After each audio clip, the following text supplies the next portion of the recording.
Hello, my name is Marcus. I'm the compiler of a collection of therapy quotes entitled 1001 Windmills of the Mind.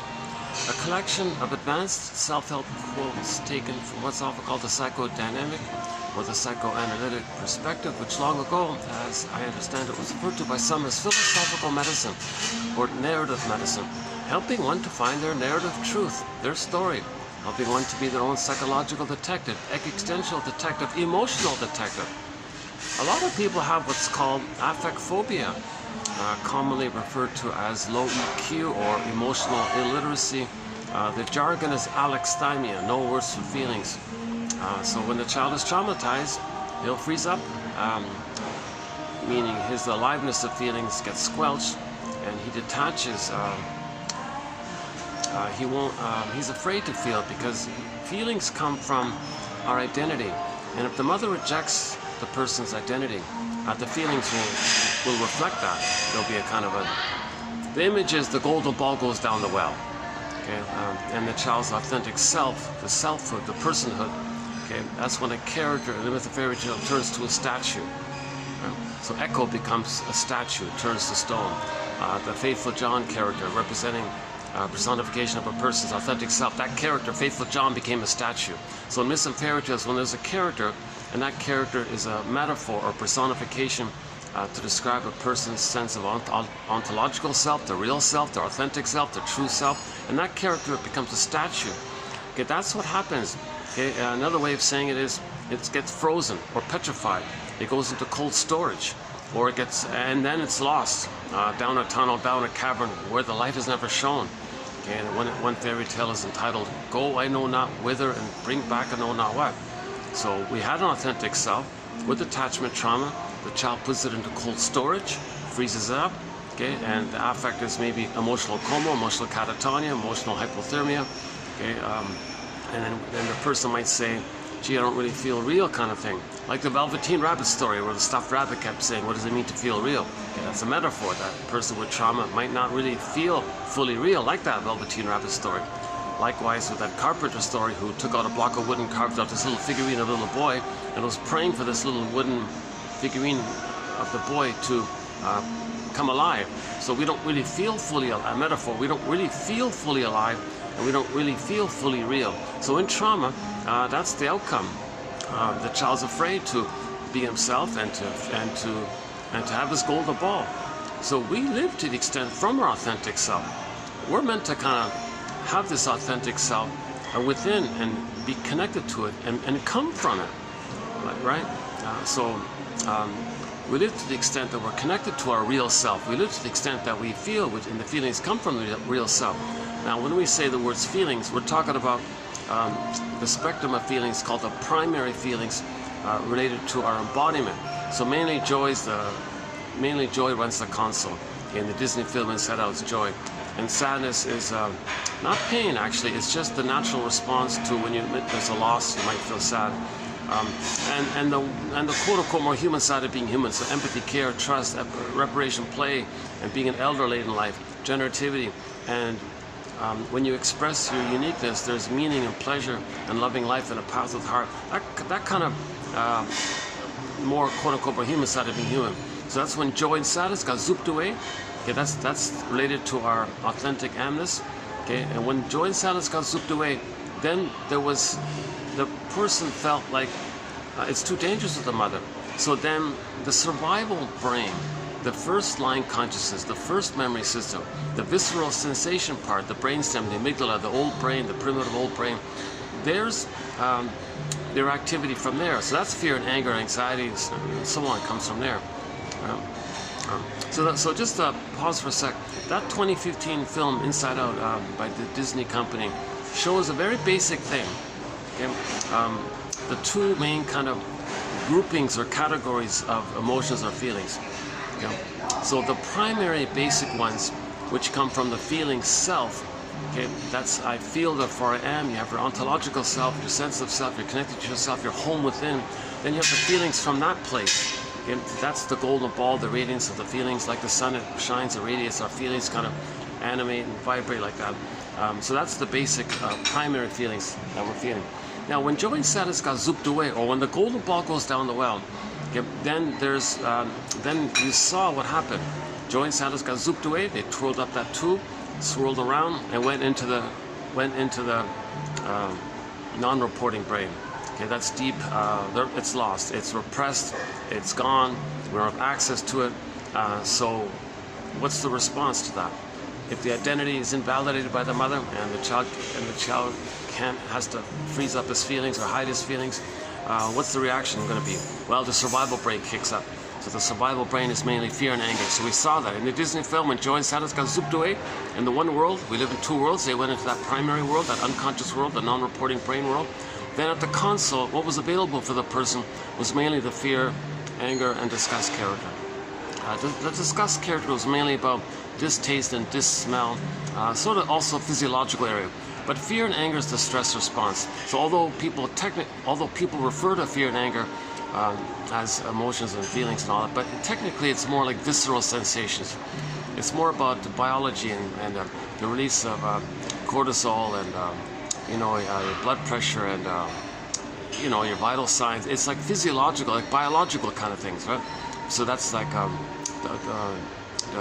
like when the baby's afraid, he wants to run, so he gets stress hormones, run, but baby can't run, so he's cornered, so he's flooded with those stress hormones to run. He's blocked on the wall, so it kind of turns around, and the child thinks he's got to fight with the mother now. Come on, mother, change your ways. Stop hurting me. Stop being unavailable. Or I trust you. Don't neglect me, or don't abuse me, or don't blame me, or don't resent me. So he might be angry. So, come on, mother, change your ways. So now the baby has a fantasy with his anger. Come on, mother. So he's fighting with the mother, actually. Can you imagine that? This helpless, powerless little baby is so enraged at his mother that he may end up with fantasies that he wants to somehow control her somehow. So he's enraged. It's too much excitation. It'll bounce into his body, and he'll get body tension or something, or he'll get a body symptom or something. But anyways, so fear and anger is more like the visceral thing. So once again, the famous triune brain. We have three brains, the 3-in-1 brain. Okay, so the brain with three parts. Okay, now just as a nickname, just for fun, it's not calling anybody this. We're not saying a person is this or that. We're just giving a fun, playful nickname to describe these parts of the brain. So the earliest part of the brain, okay, that's the first line consciousness, okay, or the first memory system. Okay, that's the physiological. It's about survival. So that nickname is the crocodile brain, the reptile brain, right? It just cares about survival. That's the survival brain, and the main emotions are fear and anger and so on, right? And so the second brain, or second mind, or second line consciousness, or second memory system comes from our embodiment. We're mainly from that, right? We're mainly from that second one. That's the primary one. And so the nickname for that brain, or that second mind, is called the chimpanzee brain, or the monkey brain, or fill in your favorite mammal brain like that. So there's love and attachment and affection. See, the crocodile brain, there's no play, there's no Janov jokes. Yeah, you don't talk about feelings with a crocodile, right? The crocodile is just survival. It just has the impulsive instinct of survival and reproduction. But the mammal brain, there's like when you see puppies play, we play and we throw the ball, play catch, and dance together and do family outings together. And there's intimacy, and you're sharing your feelings, your thoughts, and you're exploring. So there's the more and making I statements and sharing your stories with each other and learning together. And there's a kind of sharing of the delight of each person expressing their uniqueness. So it's more involved like that, right? So that's the second brain, right? And the third brain we all know about, that's the cortex, the neocortex, the new brain, the newest brain. It came online we evolved it about a few thousand years ago. That's called the thinking cap, or the neocortex, or the thinking brain. So from it, we're aware of things, and it has a long list of functions and capacities and all this, including to help us heal when there's trauma in the first brains. If there's trauma in the first two brains, our third brain is needed to help heal that trauma. Now, if there's too much pain, the third brain can't, for whatever reason, doesn't have enough ideas. So that's why we strengthen the third brain. We're meant to strengthen. That's what these quotes are about, to strengthen the third brain, to help understand and validate what happens, so we can heal the trauma in the first two brains. And then, so let's say the third brain doesn't have enough knowledge, so then it'll do things to repress the pain. So, or it'll or it'll create beliefs as tranquilizers, or it'll make the person buy a cigarette to tranquilize the pain, or eat cookies or something. So that's a whole. So there's a whole kind of topic there. But so the point is that we have three brains. You have the survival brain, the feeling brain, and the thinking cap. Okay? Now, when the baby is traumatized, that memory gets pressed down into that first brain. First brain, second brain, third brain, evolution, right? Primitive, middle, goes up. So when there's trauma, it gets pressed or grooved in, or stamped in, or stenciled in, or sketched in somehow into that first brain. Now, memories are relational. Okay? Baby and the mother, it's two people, relational. So the memory of the trauma is relational, and that memory gets burned in or grooved into that survival brain, and all the child's energy is stuck in that loop. Now remember, that survival brain doesn't know time. Crocodiles and lizards don't know time. They don't know time. They don't understand. So the metaphor is all time is that time. It's like kind of like forever kind of thing. Okay, 1 second. Yeah, I'm doing this in public, so I think they're preparing. You know, this is going to be a short video. It's Friday. I got a very late start. Got a few distractions here. You can see all the traffic, and I see they're out there preparing all the tables. See? So I'm gonna have to leave pretty early, and it's already past 3. What is it? 3:10. Yeah, this will be a shorter video. Normally I do a kind of like a 1 or 2 hour introduction to some of the basic points about, as I understand it, with psychoanalysis and repetition compulsion and transference and symbolic acting out and recreating in the present what happened in the past, so you can know what happened in the past. So that's the way to make the unconscious conscious.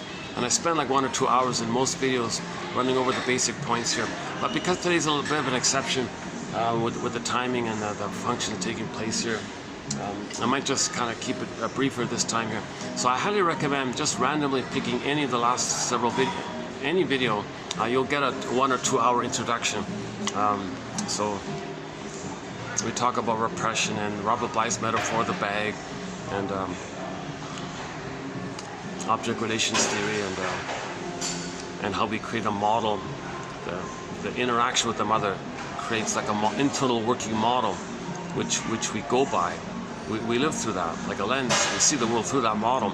That model's problematic. We're distorting the present, because if that model's problematic, we're stuck repeating and interacting with unfinished business with the mother that caused that problem. So the idea, as part of innate drive for healing, we're going to recreate that trauma with the mother in the present with the magical fantasy we can change the past to get a better model.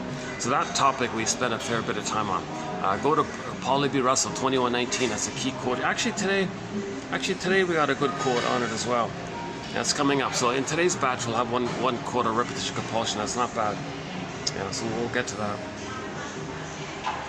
But just to round up the earlier point, so the word of the year by the Merriam-Webster Dictionary Company for 2023 last year was authentic. So we're all born with an authentic, real self. It hasn't fully blossomed yet. It's just sort of budding like that, right? The child is given it. Now, when he comes out of the uterus and all this, he needs a certain level of safety with the mother, so-called good enough maternal experience. Then it's fed and everything's okay.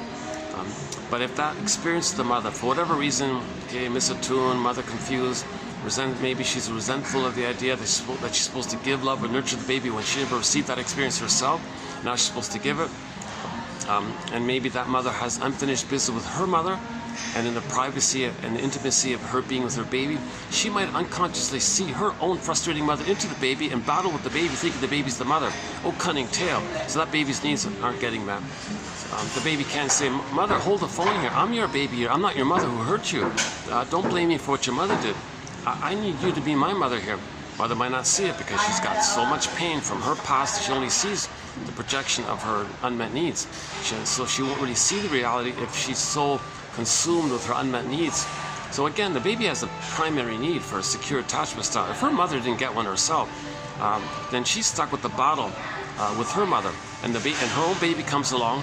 She may do a few things. She might use her own baby as a proxy character to play herself as a child when she was innocent. Okay. Then in the meantime, that mother identified with her aggressive, so she's become the abusive mother, and replays what had happened to her, because that's her connection to the mother. And the theory is when we repeat the trauma in the present, we're hoping to change the past. So here's the present, baby, the mother in the middle has a baby. She's going to repeat it. Gets the child to play her. She plays the shaming mother, shames her child, okay, because she's the shaming mother. In other words, the child is going to cry for love the way that mother cried for love. Okay? Now that mother's mother shamed her, so she's become her, gets the youngest, the baby, the new baby, who's now in the role of the mother when she was a baby, get that baby to cry, to stand in for when the mother was crying. Now the mother, who's the grandmother, shames the grandchild. Intergenerational trauma, and then she flips it. So the mother shames her own baby because the mother thought the baby was her, and she's going to play the shaming mother. Then she flips it. Hocus pocus, auto hypnosis, double focus. The one she just shamed, she'll flip it. And in primary process, Alice in Wonderland thinking, okay, it's psychotic, schizophrenic thinking in there in the primary world. Okay, there's trauma in there. So she'll think that her baby is now the mother who had hurt her back in the nursery. Now that mother feels enraged at her mother, so she's going to continue the battle with the mother. So that mother originally wanted to control her mother, now she continues that struggle with the mother. So she makes the baby stand in for that mother and now wants to control the baby, thinking she's controlling her mother back in the past. So that mother is stuck in the past. So here's the thing,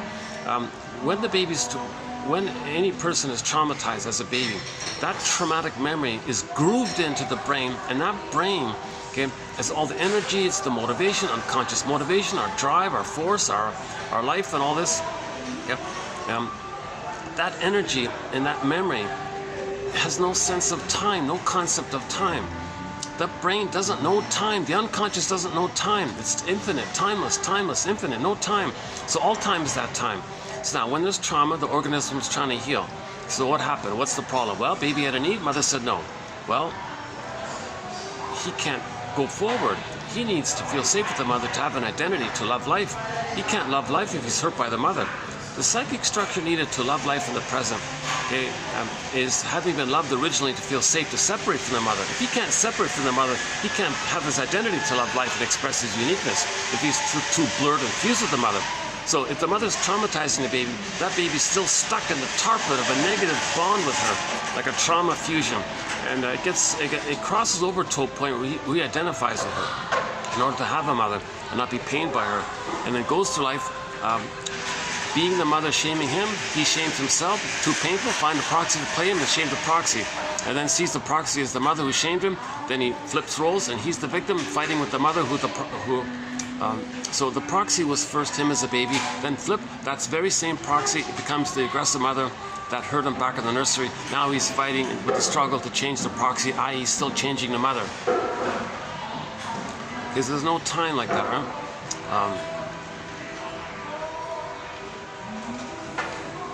So, oh cunning tale. Okay, so all babies have a need for a secure attachment style.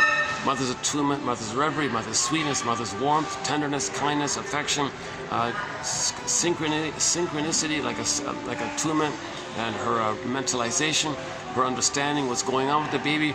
Okay, yesterday's quote was, oh no, it's coming up. I mentioned it, but I didn't post it. It'll be posted in the next video, I think. The baby was crying, and mother said, "Oh baby, your diaper's wet, darling. Everything will be okay. I'm going to change your diaper." So now the baby understood through the mother's speaking and attitude and the baby felt it because the connection's there. Oh, the baby's uncomfortable because the diaper was wet, and mother's going to take care of it. So it gave meaning to the baby's pain, and that's called mentalization or reverie or consideration or mentalizing function. Then that baby has that experience of that habit. The baby and the mother are fused. So how the mother treats the baby, forms his mind. Then he continues and does that for himself. In other words, if the mother soothes the baby can soothe himself. Mother sees, hears, feels the baby. Likewise, the child will recognize himself, okay, and so on. The mother accepts and has delight for the baby. He'll have that attitude towards himself. So how the mother treats the baby, human connections lead to neural connections. The baby's brain is malleable. He's laying down all these circuits by that interaction. So he wants a normal interaction to lay down normal circuits, right? And the normal circuits is are created when the mother's attuned and provides a rhythm of safety, and kind of obvious stuff. We don't need to get into it at this point here, but we do cover it in some detail, like skin-to-skin contact, natural breastfeeding, mother's loving gaze. Okay, the baby needs a blissful oneness with the mother. Okay, generally it's just because positive maternal experience, positive holding environment, safe holding environment, rhythm of safety, and so on, right? So it's an extended paradise. So baby had a blissful paradise with the mother. He was one with the mother, blissful oneness in uterus. When he comes out, he needs an extended blissful oneness. Babies can't have paradise lost at birth. When they come out, they need like an extended social interpersonal womb. That's like an extended blissful oneness. Okay, and we talk, so that's so the baby's need is what's called a secure attachment style. 5 parts. Okay, paradise in uterus. So in other words, no child abuse in the womb. Can you believe it? Some mothers are abusing child abuse in the womb. There is a thing called child abuse in the womb. If the mother takes wine or drinks too much caffeine or smokes or something, she's abusing the child. So go to Janoff's quotes for this. Okay, they run from 2745 to 2770. We did 26 videos on the famous 70s rock star psychologist from the 70s, a guy named Arthur Janoff. He wrote about 16 books, and I think I've plucked out as best I could the top 3 best quotes of his, and so those are available. And it's those 26 videos, that's a crash course in psychology. If you want like a good psychology 101 or Janoff 101, that's it right there. I think one of the many advantages of this exciting collection. You'll get the best of Janoff and the best of many authors.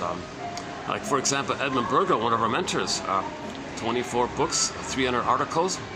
Very few people have heard of him, but he was big in the 50s, 40s and 50s. He was very well known and very sort of like the #1 guy, I guess. And I think he helped make psychoanalysis popular. So we have the best quotes of Edmund Burger, and it's a strange, big question mark why shrink schools aren't teaching new shrinks about Burger. So on YouTube, somebody on YouTube posted a video about that. Like, what happened? Why? It's kind of a mystery why why when medical doctors studied the talking cure, they don't even mention his name even. It's amazing, absolutely amazing, unbelievable. He's the #1 most prolific author of psychoanalysis direct into the English language. Okay, I'm not talking about Freud because he wrote in German, and we don't include that convoluted English translation. So ironically, there's no Freud here. So relax, no Freud, no Jung, no Lacan. Relax, all that made-up quasi-religious cult-like made-up jargon. No, forget that stuff. Okay, even like Adler's and Kohut's, a lot of these kind of guys, a lot of other slightly better-known names, we don't really have them. We have like object relations theory, okay, developmental theory, Margaret Mahler, Melanie Klein, William Fairbairn, James F. Masters, and Thomas Ogden, James Grosstein, Althea Horner, Dorothea MacArthur, and now Janoff recently. And today a new guy. We got a new guy here, Tom Wooldridge. I just discovered him. So we'll do his. We'll begin today. I'm thinking maybe we'll do 3 videos of his work. So this will be the first of what I'm thinking will be a 3 video run on the work of this guy. So he specializes in emotional eating. So that's one of our threads. Yeah, so by the way, we have 60 topics, 60 chapters, 60 threads. One of them is emotional eating. And we posted some quotes back about a couple of years ago. And I think it's been kind of quiet, that topic. So I'm kind of glad to find it. So if you're interested in food, stay tuned. I mean emotional eating. Okay. Emotional eating. So our lead author is Roger Gould. His book is called Shrink Yourself. Excellent self-help book. But this guy, he's a clear writer. Excellent. He did a great job. I think he does a great job. He's crispy, clear in his writing. I love that. He's very clear. He's sharp. Like he's focused. He's clear in his writing. That's excellent. So I think you'll get a taste of his work today. So stay tuned.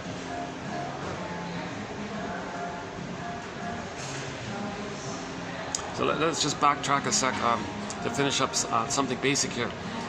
So the child's born with an authentic self. That's our home. Like that, we're meant to come from this sense of self or ontological self, that's our inner home. That's called embodiment.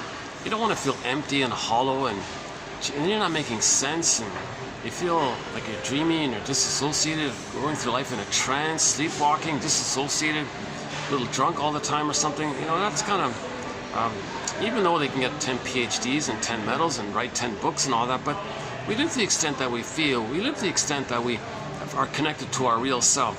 So that's the thing. We have an authentic self. If it's arrested in its development, okay? So then the emotions freeze up, our sense of self freezes up. So the image is, like before, petrification, turned to stone, or frozen, or velveteen rabbit, or turned to wood, etc. So that then, what does a person do with that? Well, it's inaccessible to them. It's like they're afraid of it, so it's all flattened out kind of thing. So now the person develops a scaffolding of what's called defense mechanisms, maneuvers of the mind, operations of the mind, mechanisms of the mind, things that we do like projection, projective identification with aggressive reaction formation, and we can even bundle them up and mix mash and like those Chinese, those menus, right? Like A box, C. You can even like have like a personality set around which defense mechanisms you're using, kind of thing. And then we're going through life with that packaged set of defense mechanisms called, the adaptive self, or the false self, or the unreal self, or something like that, right? So we're going through life with this false self, but we're missing the real self. We live to the extent that we feel, and that's pain like that. Okay, now that pain means the brain's going to send the person endorphins. That's the swoon. So that's the idea of sleepwalking through life. And then the person goes to life just reactivating, tricking the brain. Give me more swoon. I'm in pain. So Janus has it that when the baby's true self is frozen, that there's an electrochemical neon flashing light blinking on and off. Unloved, betrayed, betrayal, trauma, betrayed. Mother betrayed me. Mother failed me. Mother shamed me. Did me my needs unmet, unloved, blinking like this. The pain, in other words, pain like this, and he's frozen. So the flash frozen. Imagine a baby in that screen painting, a baby version of that flash frozen.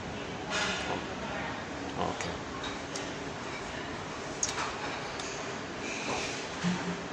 Yeah, they got a full preparation crew here, I guess. Unfortunately, the 4th floor is packed. The 3rd floor is busy. These guys have only got this little window of time here, right? Jeez, things are really busy. Actually, I did go to the other hotel first, and it was packed. Everything was packed in there. So I made the long trek over here doing this video. Because I got Woolridge's quotes, so I want to get them out. Yeah. And I want to do part 2 and part 3 next week.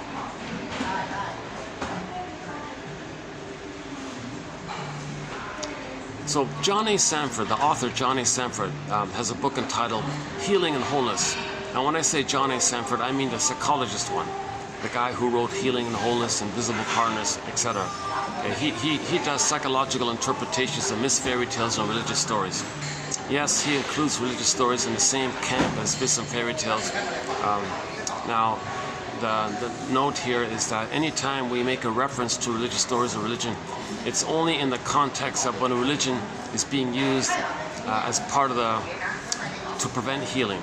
So believe it or not, sometimes religion is designed for the purpose of to not make people heal, to go against nature. Don't heal. Why would that be? Well, if people are traumatized, that fits in with the pillage and the plunder that we created 10,000 years ago when we became Homo Traumacus started. So if the baby creates an image of his mind around trauma, of somebody pillaging his soul like that, giving emotional poverty like that, he identifies with the aggressor, he repeats it, identifies with the aggressor, steals other people's land, gives other people poverty, because that's what happened to him, and then that's psychology is needed to pillage and plunder. So we have a theory about what happened 10,000 years ago when we became Homo Traumacus, or Homo Short-Sellicus, or Homo Economicus. We used to be Homo Naturalis, like natural and all this.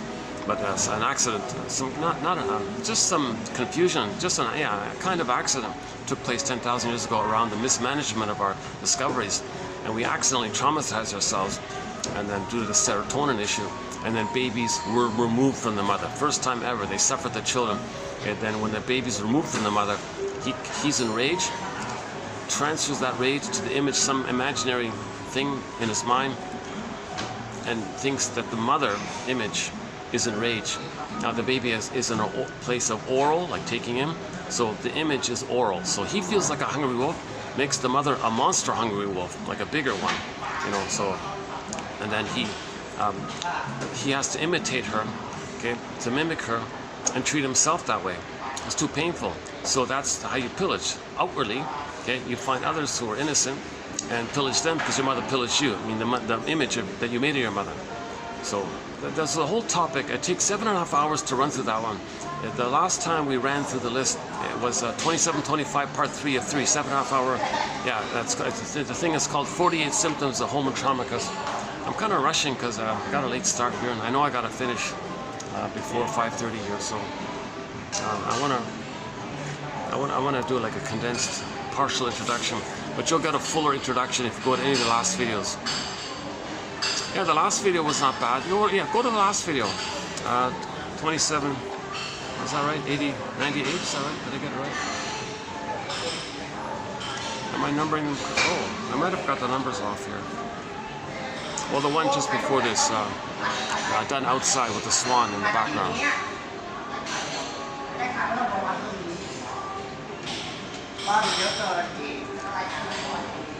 Okay, so Johnny Sanford has a book called Healing and Wholeness. If our real self is frozen and we're living day by day with the false self, okay, this package of defense mechanisms, personality pattern, all this, okay, then we're disconnected from our real self. Okay, that's a kind of a pain. Intuitively, you can sense there's a kind of pain like that. So the book is called Healing and Wholeness. If you can reintegrate, reclaim, get back in your authentic self, make your authentic self a part of you, and live from your authentic self, you're considered more whole. That's healing and wholeness. Okay, so you don't want that gap between the real self and the false self, basically. And so that's sort of the journey. We had our authentic self, we lost it, and we want to get it back. Okay, so the one image for this point is we had Miss Kor. In the Greek myth, Miss Kor, okay, the earth opens up and she got pulled down into the underworld. Okay, that's the metaphor. In our body, myths and fairy tales are metaphors for inner psychology. Inner psychology. They're true on the inside. Okay, so when the earth opened up and Miss Kor got pulled down, okay, that's like a person had a baby having an authentic self, and it got repressed down. Okay, first brain, second brain, third brain pulled down, repressed brain. So the memory of the trauma got recorded in the first brain. And we say repressed because something happened, but we don't know it. It's not we don't feel conscious of it. But the memory did take place. There is a memory there, but we're not aware of it. It's the unknown known, the unknown known, right? Or unformulated experience, unsymbolized experience, or unmetabolized experience. Something happened, but we have no idea what it is. And that's called repression.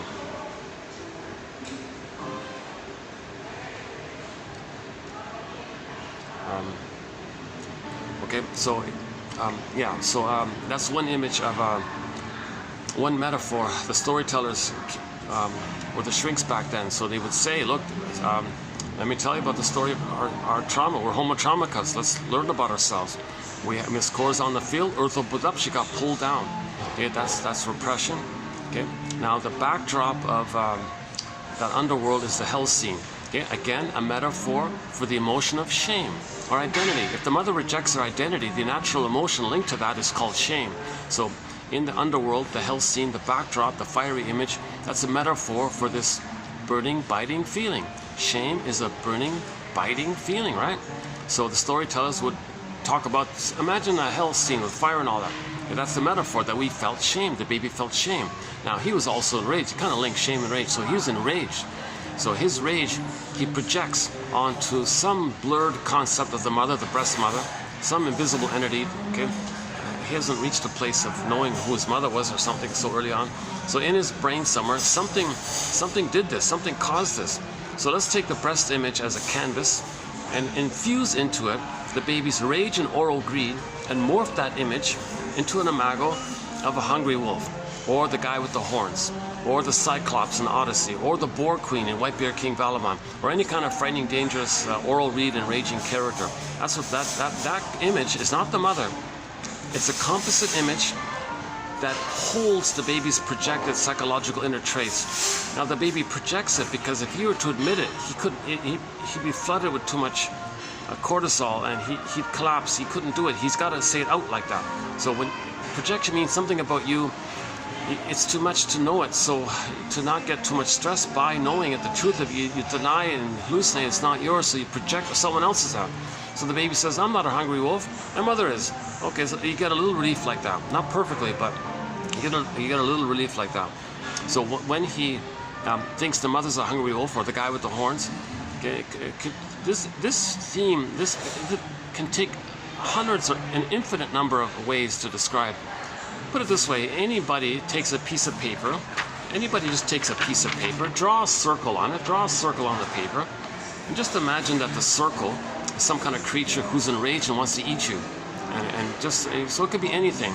And maybe the guy with the horns, my working hypothesis is maybe sometimes the storytellers will talk about rage with little fiery flames, right? So maybe the baby looked into the mother's eyes, and he was enraged, so he assumed the mother was enraged. Now the baby thinks fire is coming from mother's eyes. He takes those fiery flames, okay, from mother's eyes and condenses it and blends it in and creates that image of the guy with the horns. That's all it is, right? So there's no guy with the horns. It's an image in the mind that the baby creates to metaphorize his rage and oral greed, which he's got to project out to trick his mammalian part of the brain to stop sending him all this cortisol and adrenaline. So it's like a compromise like that.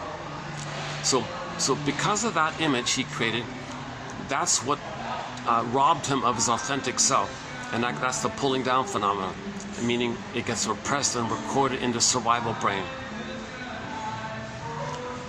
So that's Miss Core, right? So in the healing journey, we want to identify some of this and bring back our authentic self. So Miss Core was later renamed Persephone. So we do get back our authentic self. Okay, in the story, we just changed the name. Miss Core became Persephone. So Miss Core got pulled down. Demeter brought her back, and or one version, okay, when Miss Core came back, because she's back again, she's not so innocent anymore, right? So she's part of the person. Now it runs the person. Now it's a happy kind of powerful, like a real new condition for the person. Never had it before, so they called it Persephone. And I think women's groups around the world sort of make a big deal about Persephone, and they talk about her and stories about her and all this. Okay, for men it's the Odyssey, right? So Odysseus was far removed from his authentic self. So in that case, with the Odyssey, okay, his psychic house is a soul castle. Okay, his authentic self. He was far removed from Ithaca. So it took him a long time to find his authentic home, okay, authentic self. So it could have been the embodiment, or it could be your soul castle. There's variations of the thing. And then he was reunited with his feelings, Penelope, right? In the Iron John story, the rubber likes to tell, okay, the embodiment was Iron John, and the golden ball, the two were locked in a cage, whereas the key is under mother's pillow.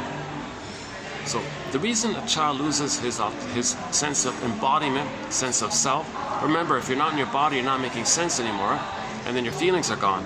So the reason that takes place, okay, that scene with the Iron John and the golden ball locked in a cage, okay, that's because the mother used the baby to meet her unconscious needs. So that's why the key is under mother's pillow. So now, a person in the healing journey, you know, ideally you'd pick up the phone, mother, tell me the truth about the first three. Did you use me? Did you expect me to take care of you? Did you reward regression because you didn't want me to leave you so you didn't feel alone? Or did you shame me because you were shamed? Or, you know, tell me the truth here. She's not going to tell you. So you got, Robert Bly says, you gotta be a little more active to get the key yourself. So you might have to be more, it's more work involved to find why you lost your embodiment feelings. Because usually we do lose our embodiment feelings because it's a relational trauma, interpersonal trauma, attachment trauma. So mother, what was the attachment like? Why didn't you give me a secure attachment style? I'm not blaming you, I just want to know what happened. And then in her, maybe in her survival anxiety, thinking that she in her brain, she thinks if she tells the truth that she'll be eaten by her mother. I did nothing wrong, don't blame me. Okay, then that's a clue, and you got to be a detective here. So that's why it's more effort to get the key out. That's what lie means. Mothers aren't going to voluntarily make amends and apologize. Yes, sorry, I used you when I was a baby. So when you were a baby, I used you because I thought you were my mother, and I wanted to fight with my mother, and you were her. Sorry about the mistake. But that would be, the truth will. It's painful, but ultimately the truth will upset you free, kind of thing. Okay, the greatest hurt of all, mother failed me. And a lot of the mothers don't want to admit this because, again, once again, if a mother's authentic, many mothers, if they feel something that's going to be authentic, it's true, they can't do it because they're in survival anxiety. Being authentic, being honest means they think the mother's going to eat them. That mother, the wolf image in their brain's going to eat them, so they can't be honest. So they'll blame the baby to deal with that anxiety, with that fear. So we just finished 12 full videos on the BPD personality pattern. So check out the past 12 videos on the BPD personality pattern. Interesting topic. I learned a lot. So Grotstein gave us a grand slam there with his quote about how BPD is a new amalgam of the fusion between psychosis and neurosis, and the overlap creates this new thing called BPD. Okay, some people say BPD is a kind of or a brand of PTSD. That topic there. Okay, and the whole issue around survival anxiety. So that's why they don't admit anything. They don't apologize, or so the general picture is those of the BPD pattern can't admit anything, they can't feel anything, so they can't admit anything honestly, so they're always lying. They're pathological liars, right? Yesterday they had the term, what was it called, pseudologia fantastica or something, this morbid tendency to lie, because they're in survival anxiety, and it's a moment by moment thing. So 5 minutes ago they may lie because they think that'll help them survive. 5 minutes later you call them out on it, you made that promise, not me, you're lying. Like they'll flip it, they'll pretend. So what they do is called hall of mirrors. Where are they? Are they in the mirrors at them? No. Catch me if you can. Okay, and they do this hall of mirrors, catch me if you can. Now you see me, now you don't. And the poor baby's playing with the little flower or the little clover. She loves me. My mother loves me. She loves me now. She loves me. She's like, cause she's impulsive, mood swings, switch, dramatic, intense, dramatic, flip-flop, blames. Like she'll do these tricks. Like the other person says something, she'll act like she said it. And why aren't you responding to what she's trying to say? That she believes she said what you said. Why aren't you responding? But the other person said, well, I said that. And then they'll act like they said something you said. And like they flip it around. So you can't catch me if you can, right? They're masters of this airtight ability to be psychotically neurotic or neurotically psychotic, and you can't catch them. It's all over the place, right? So that, and it functions, it works for them. They'll never admit anything. They'll never apologize. They'll never, there's no empathy because they're in survival anxiety. If you said to the mother, what you did to the little child here, that would hurt him. You're blaming me, and she'll twist it and attack you for it because she's in survival anxiety. She can't admit something. Okay, so in the mother's brain, she thinks she's battling with a monster that's going to eat her. So she's in survival anxiety. She can't pause and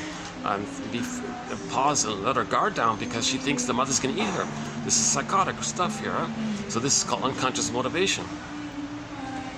So to make more sense of this point here, can I refer you to the past 12 videos? Okay, Judd and McGlashan, that one. We had a Danish shrink in there, Judy Galagad or something like that. And Christine Lawson has a self-help book entitled Understanding Borderline Mothers. She does a self-helpy thing where she divides borderline mothers into 4 types. Okay, the waif, the hermit, the bully one she calls the queen, and the witch one. Interesting discussion by her. Another clear writer.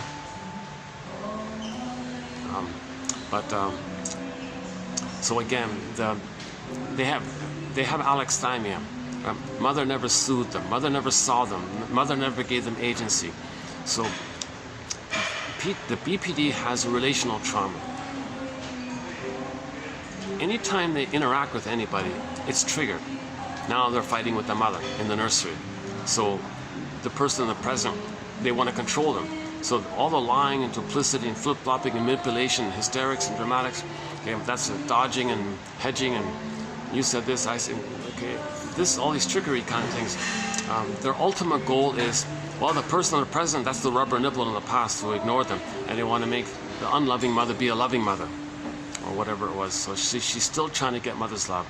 Now, if somebody in the present maybe did try to help, okay, oh, you're the mother, you're the monster, push it back. So they need love, they draw it in, and they push it back. So there's this constant push-pull phenomena. They draw people in and push them back at the same time. So they're an emotional fugitive from the love they seek. And so they're always on the run like that. In the survival anxiety, like the Jansons, David Jansen, the actor who played Richard Kimball in the original series of The Fugitive back in the 60s. Okay, the tagline, the voiceover for that, one of the episodes was in a low booming voice. He saw Richard Kimball running on the highway and all this. There's Richard Kimball. He's a fugitive from the justice he seeks. The metaphor, the baby is a fugitive from the justice he seeks. When the baby's traumatized, he's running away from his mother while searching for symbols of her. Now, searching for a symbol of her is not her. So he's searching, but he's running away because it's not her. So that's part of the confusion.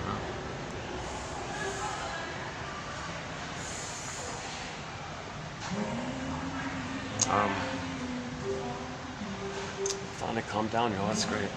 Maybe they're having their break or something. Let me make a note of this. What time is this now?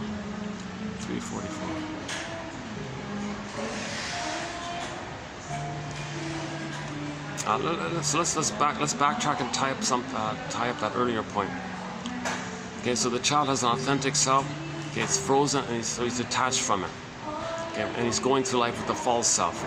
So there's that gap like that, and that's why it took Odysseus 20 years. That reflects this huge gap between the authentic self and his real self, and that's called the hero's journey, to get back your authentic self. So the Joseph Campbell's famous monomyth, universal common monomyth for everybody with trauma, is to get back. Okay, understand what happened. Find out why your mother treated you the way she did. Get the story. You get differentiation. Okay, sadness appears. You mourn, and then you get your identity after you do the mourning process. Then joy can come back, and your life force can be for the present. So the child's life force. Okay, life force is object seeking. All the baby's energy, life force, okay, is looking for the mother, but the mother hurt him. So all the life force is stuck there, and it's timeless. Okay, so let's do Janav's line. So imagine in the survival brain this loop, this circuit, this timeless interaction. Baby cried, mother said no. Baby cried, mother said no. Okay, so because the baby's needs didn't get met, he still has those needs. He can't be himself and love life if he doesn't get his needs met. So he's going to mother, I need your. Mother said no. Okay, this goes in like a loop like that. Now okay, so now when the cortex comes online, Janav's thing is that the first brain, the crocodile says to human, help, what can I do for you, crocodile? Well, I got this loop here, and I need your help to get mother's love. Now the thing is, when the human brain gets that loop, okay, the crocodile doesn't have vocabulary, but the loop goes there. So the third brain is going to be driven by that loop that's in the first brain, in the survival brain. Right? The third brain is going to be driven, okay, by that loop. Bergler calls it the puppet master now. Okay, that third brain, our human brain, our consciousness and all that, is going to be driven by this unconscious motivation. That's what they mean by unconscious motivation. So the third brain is being driven by this loop. Now what's the loop? Well, cry for love. But there's the thing, it's past that critical time. Nobody in the present is the mother back in the nursery. But the loop says, get mother's love. Get the security, get the safety, get seen, be admired, be loved, get soothed, get the positive maternal experience. Come on, get mother's love. Get those needs met, get a secure attachment, like get merging, get a blissful oneness. Now, past critical time, it's not going to happen. So what is the human going to do with this loop? Well, it's going to follow it. So in the attempt to follow it, it ends up grasping at mirages. So that's called symbolic acting out. So now he's going to symbolically search for mother. So this could be cookies, could be food, could be materialism, money, okay, and there's a whole discussion around this symbolic acting out. So he can spend the first half of life searching for mother's love. But here's the thing, the third brain does it. The condition is he doesn't know why he's doing it, because to admit it would bring up too much pain. So the condition is he's going to search for mother's love. So he'll turn on the TV, the televangelist says, oh, send me money and the good breast will come. You'll be saved by the mother's breast will appear at the nursery. You know, we'll create a time machine for you. Go back to the nursery and a good breast will appear. You'll be saved. Of course, the televangelist is not going to say that like that, but that's what they're tapping into, kind of thing. And they'll send them money. You know. So again, whenever we mention, my disclaimer once again, whenever we talk about religion, it's only in the context of to prevent healing. So part of the gambit of this is when that televangelist says, or the speaker at the podium says, oh, there's a good breast in the sky. Okay, so it's meant to trigger up that blissful oneness that you had maybe in the uterus. It was incomplete. You needed more of it. So that's the symbolic acting out. Remember, symbolic acting out. You want to get that blissful union with the mother. So they'll poetically, hypnotically, suggestively, using their personality, using their colorful talk or whatever, convince you, persuade you, hypnotize you a little bit, power of suggestion, all this, get you to imagine that that mother's there, okay? And then you might get a little blip. It might trigger the time you did have mother. So you got a little blip and you feel good, like whoa, and do you like that? Oh, are you a believer? Oh, put money in the basket, I'll see you next time. That's just part A of the gambit. The true agenda is to maintain the splitting. Okay, so when the baby's traumatized, he doesn't get to a place. One of the coping strategies the baby adopts is called splitting. Now, splitting prevents differentiation, prevents your identity. So if the child feels safe, he has an understanding of the mother as being loving and frustrating. So he can have a mother if he's able to have the experience that she is more loving than frustrating, that allows him to see the two sides of it. As a person, out of the safety of having a mother, he can differentiate. If the baby's too traumatized with the mother, he can't have that. So what he does is a thing called splitting. Okay? Makes the mother into a monster, puts that into a separate bin, hallucinates a goddess, okay, like in the sky or whatever, and oh, there's my mother. That's splitting. Two entities for one mother? There's no human mother. You're goddess and demon here. The child can only have his identity if he has the memory of a human mother loving him. If there's no human mother loving him, he's got goddess and demon in his brain. So if that's unresolved by age 3, then the person turns on the TV and they spend their whole lives maintaining this either-or mentality, this dichotomous thinking, this looking for perfection, being saved. Otherwise, you're in survival anxiety. So the attitude will be either-or thinking, binary thinking, and you don't have the psychic structure to have what's called differentiation and enjoy life in the present and enjoy the present. So in the religious gambit, they maintain the splitting, because if you didn't have a religion, you might heal naturally. You might heal with time. You might heal, but through the power of group, social groups and all the tricks involved, people maintain the splitting, and that's what's needed for people to pillage and plunder. Because if splitting is unresolved, that means they're left with the frightening image in the mind of the mother that hurt them. They become that image, that greedy image, and the slogan will be, well, if I'm not going to be greedy, my mother's going to eat me. So it's my greed or your greed, and that's what's needed for pillage and plunder. So religion maintains that kind of thing. Okay, I'm doing a little sketchy here. Go to 2118 by Mel Faber. He spells it out a little bit there. 2118. It's from his book called The Psychological Roots of Religious Belief. Very good book. And plus, I opened up a huge topic there called the splitting defense mechanism. So babies in the uterus are in a blissful oneness. They need that to continue. Post-birth, for the first 4 to 5 months, the baby needs an extended blissful oneness. So breastfeeding is a matter of heaven or hell. It's like an either-or thing. He can't do ambivalence. He can't handle under heaven, over hell. He can't handle shades of gray. He can't handle ambivalence, confusion. Mother's okay, hurting him. Maybe she meant well, she's having a bad... He can't do anything like that. He's got to be perfect. It's got to be a blissful union. If it's not there, woof. Okay, mother's a monster, denies it, and hallucinates a goddess. It's either or. So that's how the baby's coping with the frustrating mother. It creates either or. He can't do ambivalence. He can't handle the third side of the coin, meaning seeing the mother as a person who's loving but imperfect, having a bad day maybe, but the baby knows she loves him, but she's not perfect. So he can handle that confusion and ambivalence, even to the point where if he were to get angry at the mother, he'd feel badly for hurting the one he loves. So that's called the depressive position. Melanie Klein's theory about the positions. Okay? So if he doesn't get to that depressive position, that allows him to differentiate, he's still stuck with the splitting mechanism. That means he doesn't have his self, he doesn't have his identity. So the main emotions for a person will be hate, greed, envy, anger. Anger is mainly at the console, right? It's the survival brain is charged up at the console. So the main emotions are hate, greed, envy, spite, vindictiveness, schadenfreude. Okay, grievance collecting, Berger calls it injustice collecting. Now, since there's no identity, they can't feel sadness, so there's no mourning. That's called complicated grief, aggravated grief, the derailment of the grief process, pathological nostalgia, pathological reminiscing, melancholia, etc. So they don't mourn losses. So if there's a loss, they do denial, contempt, and sour grapes, and say, didn't need them anyways. So that preserves their self-sufficient superiority complex. Okay, meaning when the child doesn't have his real self, he says others are no good to not feel that it's within. He's so emptied out by this. In that emptiness, he goes back to the time in the uterus when he was on the throne.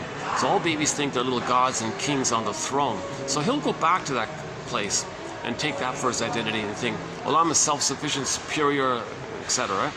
So so to maintain that, he's got to shame himself. So he'll find proxies to play himself and shame himself, meaning shaming the proxies, that's him shaming himself.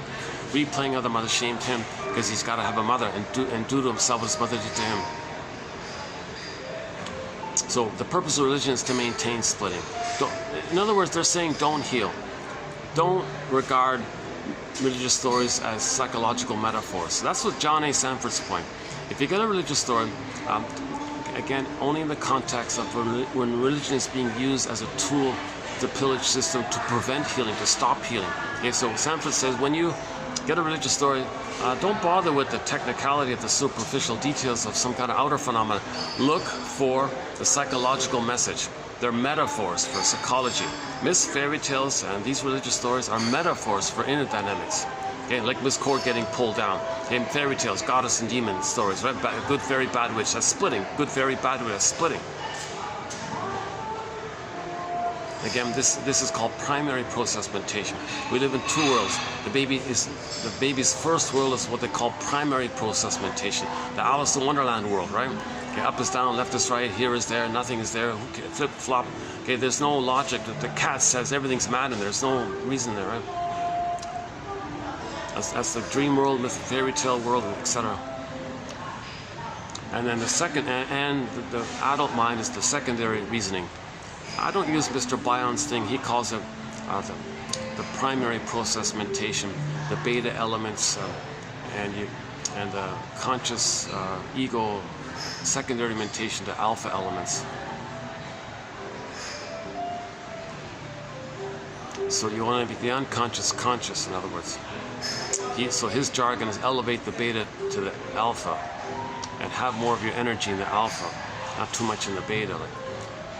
Yeah, let's not go. Yeah, he mentioned Mr. Bion as well. So I'm not really into his work, to tell you the truth. There's a good example. He's sort of a big name, Mr. Bion, but I don't really have many of his quotes. We got the best quotes. They got to be clear. I only have a BA. My disclaimer once again: I only have a BA. I don't have a master's or PhD. I'm not a doctor, shrink, etc. So if they're clear, they got to be clear to me. That's one of the advantages of this collection. They're super clear. If I get it, you're going to get it. Plus, I'm picking out. So we plucked out the top 10,000 best quotes, and the hope is that 1 out of 10 any person might like. It's very valuable, I think. If somebody reads 10 quotes here. So what are we doing today? Let's see. Okay, well, so today there'll be 1, 2, 3, 4, 5, 6, 7, 8. Now, today's 10. Yeah, look at that. So this is very typical. So we'll be doing 10 quotes today. We'll be doing 10 quotes today, so stay tuned. My hope is that one you'll like. I hope one. If you find one that you like, I'm thrilled. I feel like I'm sharing and helping. I think others can benefit by that one quote they find. So your mission, should you choose to accept it, is to read 10 quotes a day and pluck out one that you like. Okay, it's not perfect. Some days you might find 2 or 3, some days you might find none. But that's Robert Bly's advice. He's a guest mentor here in our collection, Robert Bly. That's what he said to the audience. Dear men, read psychology, study of the soul, psyche, soulology, study of. Read psychology every day for 10 minutes. Forgive it for its jargon. Please, please, he was pleading in a kind of humorous way, please forgive it for its jargon. So I guess there's occasional jargon, but once again, the benefit is that they're clear. The jargon, when jargon does come up, it's going to be clear. That's what I mentioned at the beginning. There's no Freud because of convoluted, messed up translation. No convoluted jargon by Jung and Lacan and even Bion. We have like 1 or 2 quotes from Adler, maybe 1 or 2 from Kohut, you know, and the other maybe slightly familiar names. We got the best quotes are from guys you don't really know too well, like Masterson. What a gem, Masterson. He brings together Margaret Mulder's theory about development and object relations theory by Melanie Klein and William Fairbairn and others, and brings it kind of together. He calls it, he playfully calls it the Masterson approach, you know. So yeah, a very good book to read is James F. Masterson's book called The Search for the Real Self. And he talks about the capacities of the real self. So when the child is loved, he'll have the real self. One of the capacities is you're aware of your uniqueness, which when you express, that's called meaning and loving life, a path with heart. So everything's love or a cry for love. If you have your real self, you'll love life. If you don't have your real self, you're not really loving life. You're surviving through life. You're muddling through life. Even though you get 10 PhDs and 10 awards, you're still muddling through life. You still kind of. Yesterday was emotional despair. You'll have emotional despair underneath. It's masked over. Okay, play the song Dreamboat Annie. Sad faces painted over with those magazine smiles. We have an amazing soundtrack, by the way, to our collection. Oh my God, I could spend hours talking about our soundtrack. The topic we just completed was Borderline. Our main lead song on it is the song called Borderline by the band Anne Shell. Great band from Switzerland called Anne Shell. They have a song called Borderline. And there's one reference to the borderline dynamic in that song where they want help but they refuse it. That's a typical push-pull dynamic of those with the BPD pattern. And one self-help quote mentioned Madonna's song Borderline. I'm not a fan of her music, so I'm not including her song in the soundtrack. I much prefer Anne Shell's song Borderline. It's funny, I looked on YouTube. Her song has like 80 views or something ridiculous little thing like that, versus Madonna's song has millions and millions of views.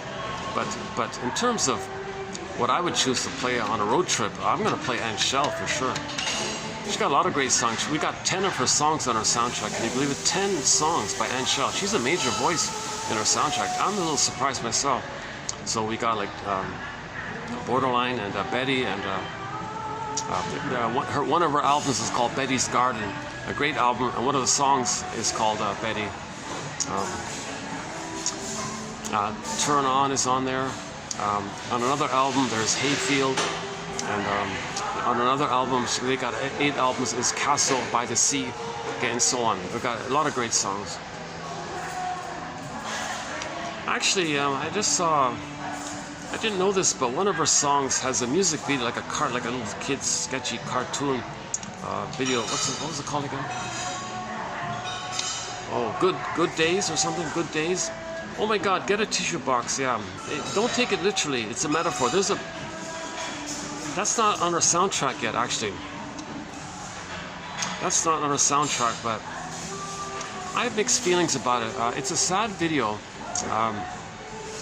If you look up the album Betty's Garden, her best album, I think 4 of the songs on that album are on our soundtrack. Good Days is not on our soundtrack, but I did happen to see it this morning. I didn't know there was a music video to it, so I saw it this morning, and it's just like a little simple kid's cartoon kind of thing, like a black and white sketchy thing. That's why I never paid attention to it. But actually it turns out to be a metaphor of getting back our soul. So the story is about a child who's abused and abandoned by his parents. So you can kind of see it like that. They don't do it directly. It's kind of nuanced a little bit. So the child is abused, physically abused, like smacked and all this, and abandoned, ignored. Okay, then he's terrified in life, and they show him having a little light, like for his spirit and all this. And the kid fell down, and his spirit flew away, and had a great panic. He was, oh, where's my spirit? Well, he's flying, running, looking for his spirit. So where is it? It's in the unconscious. So he ends up in the forest. So the spirit is pulled down. The golden ball's pulled down. Okay, so Kansas is the land. Go down to Oz, and you want to come back. So it's like the Wizard of Oz, right? So she went to the Wizard of Oz. Yeah, it's a similar motif. It's a very common motif. So she went to the forest to look for her soul, right? And she had a hard time and all this, and she was getting desperate and all this, but it turns out no mother's too terrible, no mother's too evil, no mother's too cruel. There's going to be some memories of the mother meaning well, and that'll be recorded, and that part can help you. So just trust that there was something good with the mother. There was something redeeming about the mother.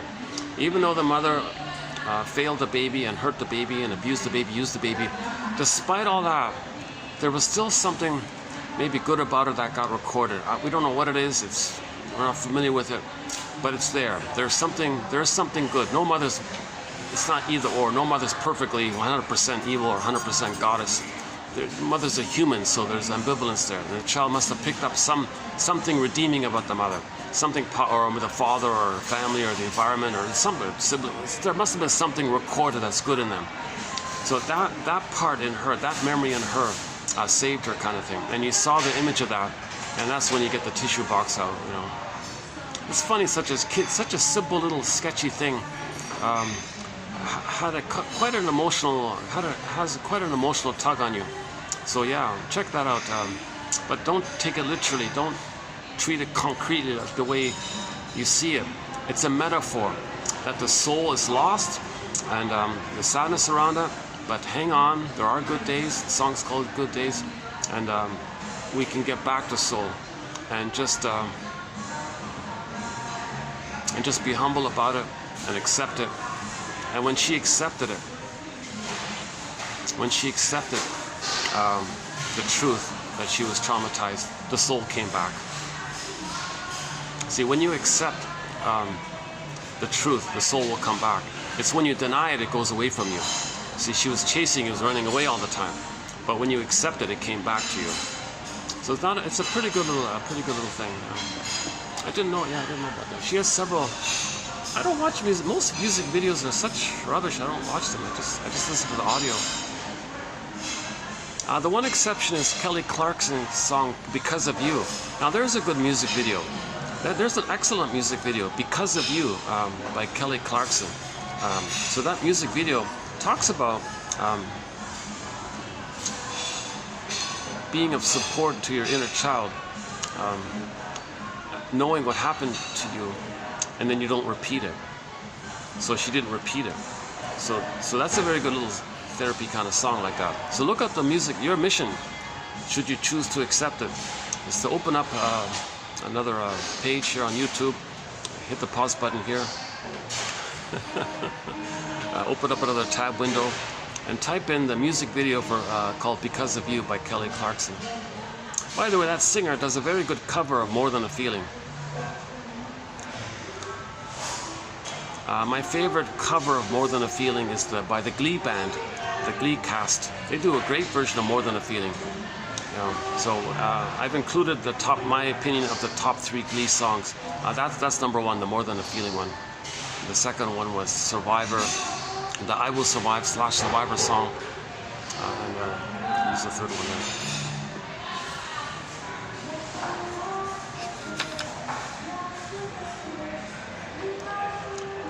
Okay, if anyone, this very popular topic about the BPD personality pattern, right? Intense, short-term, tumultuous, up and down, rocky relationships, okay? Quick flip mood swings. Okay, the child doesn't know, she's gonna be nice to me, she's gonna shout at me, like this, something like that. Because that mother can't soothe her feelings. And then when the feelings come up, she's gonna be impulsive in her behavior. That's kind of like the borderline phenomenon.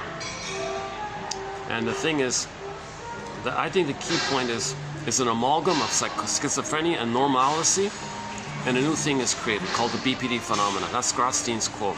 That's a gem of a quote. Check out that quote by Grotstein, James Grotstein, just in the past few videos on the BPD pattern. I would say read all those quotes for the past roughly dozen videos. The first few videos are a mix of quotes, and then full-on complete videos on the BPD pattern were the past 12 videos. But there was a couple prior to it as well. It's funny because the BPD pattern was a continuation. There was a bit of a thread taking place here. I mentioned Janov. So we started this year, 2024, with 26 videos on Arthur Janov. And then that led to, that was excellent stuff, that one. I think that led to this thing about the talionic issue, the talionic feeling, and identification, how it's linked to identification with the aggressor. And then Masterson linked that in reference to one of his clients who had the BPD pattern. So then we launched into the BPD pattern. And now, one of the features of the BPD pattern is that there's affect dysregulation. No, mother never soothed them, so there's a problem with what are their feelings. And every time they relate to something, they're triggered with the mother, so there's all this great feelings come up again. So that's why sometimes some versions of the BPD is detachment. They'll become the turtle because just relating triggers them too much. And maybe their skills to dodge are worn out or something, or they got tired of it or something. So that issue of the emotional problem was alexithymia. So now we're going to do a couple of videos on both alexithymia and emotional eating, because emotional eating is also related to alexithymia. And some BPD people have may use food as a way to regulate their emotions. So a lot of, I would say most people with the BPD pattern are going to use food in a dysfunctional way. So it's a little, in between we did some videos on, by a guy named Henry Hart, some excellent little one-liner, like really helpful, good like one-liners, like summary statements about psychoanalysis by Henry Hart. So we did, I think, about 100 one-liners from him. And we'll do some more. I think there'll be a total of 300 when we're complete.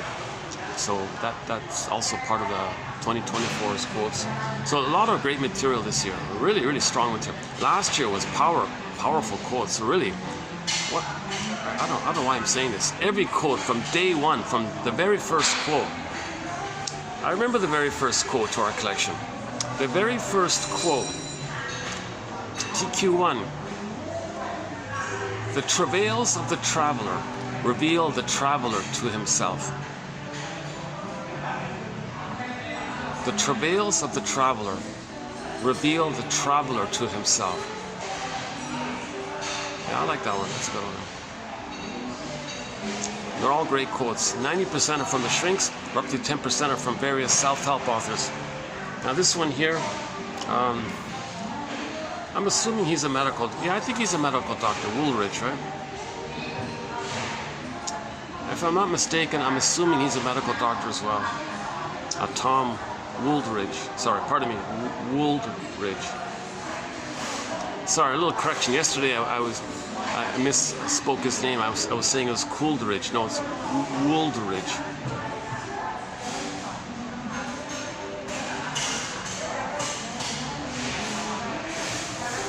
Okay, so the basic premise is our soul is frozen and we're sleepwalking through life with a personality pattern that keeps us unaware of the pain around our soul being frozen. Then in midlife, we search for our frozen soul and try to warm it up and get it back, basically. And we need quotes to this end. So in the unconscious forest, we need a lantern. These quotes are giving us a lantern. We need a lantern. It's to give us night vision. Jeanette Paris calls it night vision. We need night vision. So our real self is repressed, it's dark, shadow, we can't see it, like a dark forest, so we need a lantern. We need a lantern to see it so we can get it back, identify it. Another metaphor is these quotes are giving us a catcher's mitt. If we're going to catch that ball, we need a catcher's mitt. Okay, like the catcher, behind home plate, who's got to catch that speed ball coming down at 100 miles an hour. I mean, he could try to catch it with his bare hands, but he'll probably drop it, right? No, you need a catcher's mitt. So these quotes are catcher's mitt, so we can get back ourselves. Another metaphor is what a famous poet: psychoanalysis looks for an egg in a basket that's missing. So first, get a basket. So these quotes are the threads to weave a basket. Then there can be an egg. That's emotional knowing. And we have other metaphors, helping you to be your own fisher person, and so on. So yes, they're only cognitive insights. That's just halfway there. Then you leave it alone, and the feelings come back. Like the image in the music video, "Good Days" by Anne Shell, when they were sitting on the cliff there. It was spontaneous. It just came back spontaneously. You didn't do anything.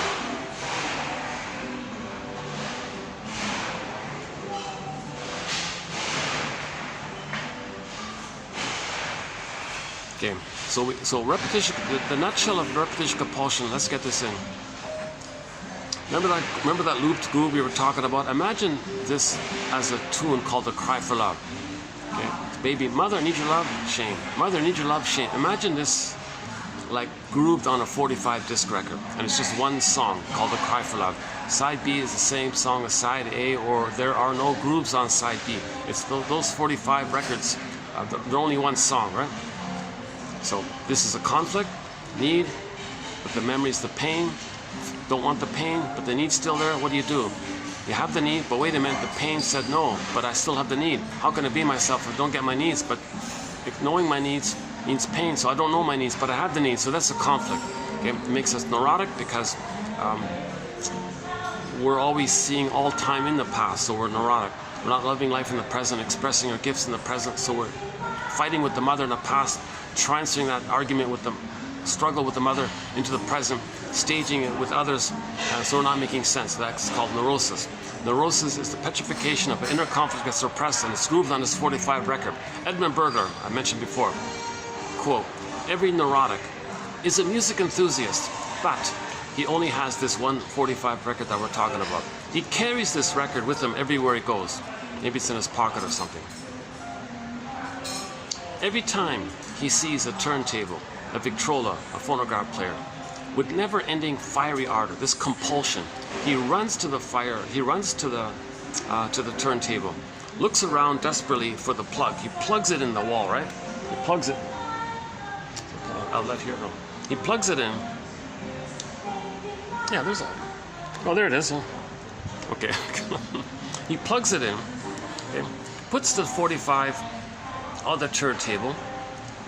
Puts the power on, switches the power on, picks up the needle, moves it over and puts it down at the beginning and plays that tune.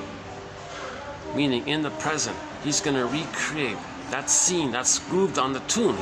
That scene on the record, cry for love. He's the baby, mother said no. That scene, he's going to recreate it with others, like a staging thing, like a theater thing, like a symbolic, metaphorical thing. He's going to stage. Okay, it's called transference, acting out. You're going to transfer the past to the present, okay? And like actors, going to act it out. And he's going to, in the present, recreate that cry for love. The emotionality is still in the nursery, crying for love. So in the present, he's going to recreate it, symbolic of the past. Okay, now here's the key thing. There are two ways this cry for love can be done. If the baby is more severely traumatized, if the mother's way more abusive, then the child identified with her and he has to find proxies to play him because he can't be himself anymore, right? So in the new situation, he'll find some other person, a non-threatening substitute other, or any person, doesn't matter, who's ever there, I guess, whoever he's relating to, and he's got to see it in his delusion that that person is him as a baby crying, wanting love. So that's the proxy. Once again, proxy means someone who feels for you, plays a role for you, does something for you, okay, or takes on an identity for you. That's the proxy phenomenon. So the record said mother shamed him. But if that person was traumatized prior to 18 months, key point here, 18 months, what are the stinger personality patterns? And post 18 months, what are the clinger personality patterns? Stinger and the clinger. So we're talking about stinger now. If he's traumatized prior to 18 months, the record said mother shamed him. Now in the stinger mode, he can't play himself. It was constant with her. The mother was endlessly, relentlessly OCD abusive. Day after day, misattuned, malattuned, schedule, bottle, arguing, blaming, gaslighting, double bind the baby. The child gave up if this was continuous like this. So he identifies with her, rejects himself. So in the new situation, he's going to reject himself. How does he do that? Well, first find a proxy to play himself. So the other person is innocent him. Meanwhile, he identified with the aggressor. So how does he replay that song? Okay, he imagines the proxy, meaning the other person playing him as a baby, as wanting love. Now he's the mother and says no to them, the way his mother said no to him. So he did it, he replayed it. We replay it, we recreate it with the magical fantasy that somehow we can change the past, undo the past, so-called master the past. You're not mastering the past. You're thinking somehow, because you're still in the past emotionally, you think, well, maybe mother will change her ways, and plus you don't remember it, but the trauma caused the repetition compulsion, but you don't remember it. So, mother, you're going to provide my love? You're going to give me the love that I need, the security I need? So the proxy is you crying, you say no to them. Really? Is that gonna work? There are no time machines, there are no morphing machines. Okay? You can't change what happened in the past. Okay? So the person goes through life in new situations, okay, playing that record. Okay, other people, you're gonna play me as a child. I'm gonna be the abusive mother. I'll imagine you wanting love, and I'm gonna say no to you. So usually this is done with their negative humor, their negative attitudes, their pessimism, their sarcasm, their sardonic humor, dark humor, shaming humor, put-down humor, and they have this dictionary of put-down terms like you're a no-good this, and you're a bad this, you're foolish this.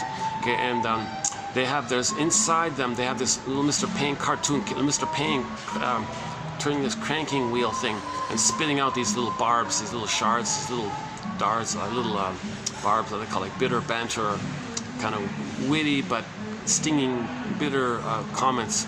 It can be subtle, it can be direct. Okay? If they got a PhD, it'll be more veiled or something. But the point is, they have to shame the proxy because mother shamed them. That's their way to be with the mother. They are the mother. To have the mother, they gotta mimic her to have the mother because they are her. So, but that's just part A. Okay, part A. Part B is, after he shames the innocent person who played him, hocus pocus, Alice in Wonderland, double focus, auto-hypnosis, the one he just shamed in the present, who just played him as a baby, played his soul, he shamed his own soul. Then he says that other person who played his own soul suddenly morphed, instantly poof, morphed into the monster mother from his childhood. Now he sees the one he just hurt as the monster who hurt him back in the past. Now he's going to struggle with the mother.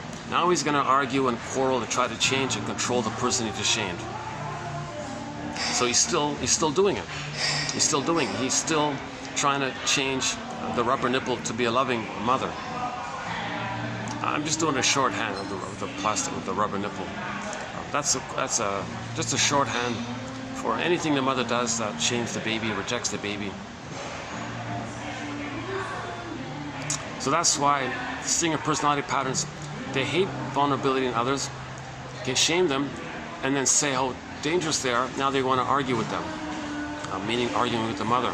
Okay, psychotically neurotic, neurotically psychotic. Similar idea. And they don't know it. That's the thing. They don't have awareness of it. And here's the other thing. They're addicted to it. It's addictive. Okay? When they replay that, they recreate the trauma fusion bond with the mother. Now, embedded in the pain of mother hurting them, there's still underneath it some blissful union with her. So they get that blissful hit with her. I mean, that blissful oneness feeling.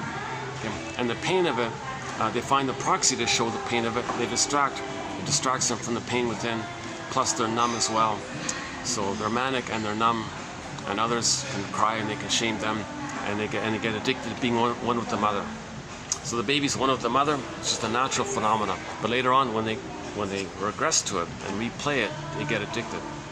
Okay, that topic was discussed yesterday. Let's not do it now here. Okay, if the child is traumatized post 18 months, if the mother can be good enough, so to speak, to get the child over that hump of the 18-month hump, because 18 months, that's the transition time of when the baby's infantile megalomania dissipates. All babies think they're gods up until 18 months. Okay, that song, Everybody Wants to Rule the World. No, nonsense. Not all babies are traumatized prior to 18 months. But if a person was traumatized prior to 18 months, they may find that song with the fantasy appealing or something. Okay, so all babies think the world is their oyster.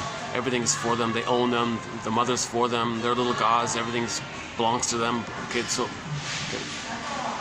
that dissipates post 18 months. So if the mother can get the child post 18 months, okay, you won't have criminotics. You won't have violent. You won't have lower functioning BPDs. You won't have bully patterns, IAGOs. You won't have the IAGOs ones, the most cynical, nihilistic, sarcastic tone. The IAGO is the very envy-based, the most envy-based one. Okay, you won't have narcissism even. You won't have people who think with lack of empathy and don't care about you. You won't have this primitive survival attitude of my greed to your greed.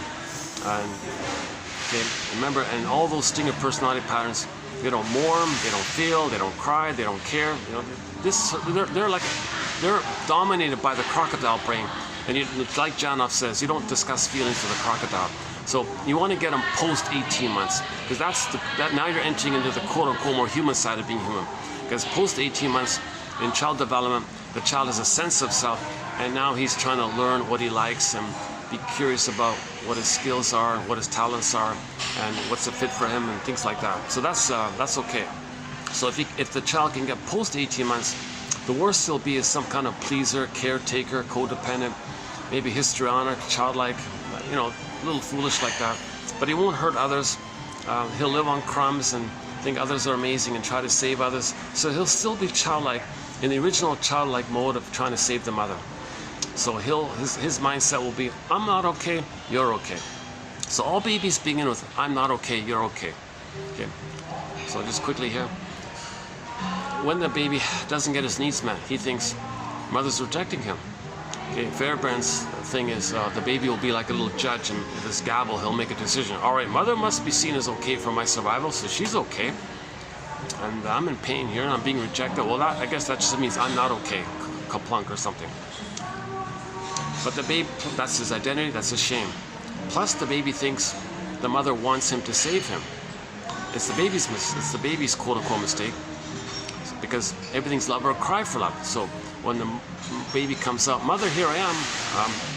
You're not loving me. Oh, mother, you're not loving me. That means you're crying for love. Okay, mother, I'll save you. I'll heal you. I'll give you what you need.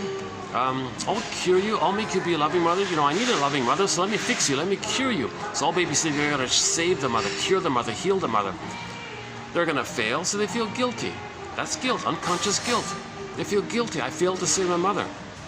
Is it because they're defective? That's shame. So they have shame and guilt.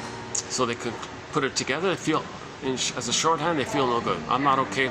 And again, mother must be seen as okay. So all babies begin with, I'm not okay, you're okay. And this continues. Now, if the trauma takes place prior to 18 months, the child can't hold on to that. He gives up. It's too painful to hold on to his soul. So he'll find proxies to play his soul and shame the proxies, and he'll be the mother who does the shaming. That's the stinger modality. Okay, if the child can hold on to his soul post 18 months, then he stays in that childlike original place, that direct, continuous thing. So he's still sort of on track in development. He's still like a child trying to grow up. The problem is if the child's traumatized between 18 months and 36 months, he's floundering a lot. He doesn't know what he likes, and he's foolish and too naive and too trusting, believes everybody, thinks he's no good, and so he doesn't get anywhere. And you know, when stingers see the clingers, oh, they mock them and shame them and they hate him because of the pain they experienced when they were like that, and they've identified with the aggressor. So yesterday we talked about the marriage between the stinger and the clinger, And plus, okay, back up a sec. So if the trauma takes place post 18 months, and they end up with one of the pleaser, caretaker, people pleaser types, or yes man types, I guess. It's the attitude of I'm not okay,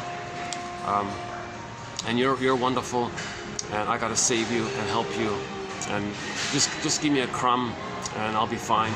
But please be a loving parent and help me grow and know myself, and help me have my confidence, and help me start my career or something, or help me to give me a chance to support me in my, because they never got that confusing time. That confusing time is called the rapprochement period.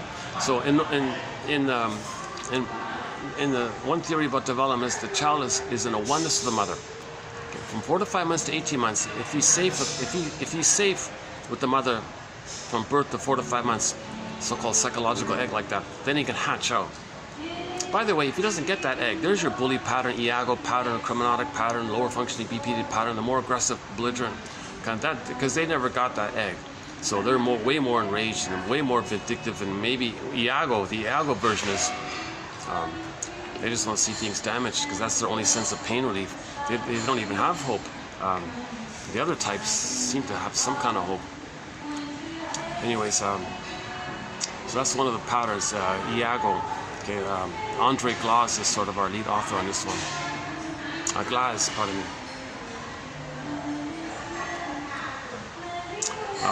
So let's say the child does get the blissful oneness with the mother. Then in 4 to 5 months he hatches out. Now at that time he's got motor skills. He can walk, crawl, hop, jump, skip. He's Superman. So he's Spider-Man. He can do things. But he still thinks everything belongs to him. So he still thinks the world belongs to him. Once I was here, there was like an 8-year-old boy running around playfully, all excited, thinking everything belonged to him. He could jump on the chair. Wow, he was well behaved, but he had fun thinking.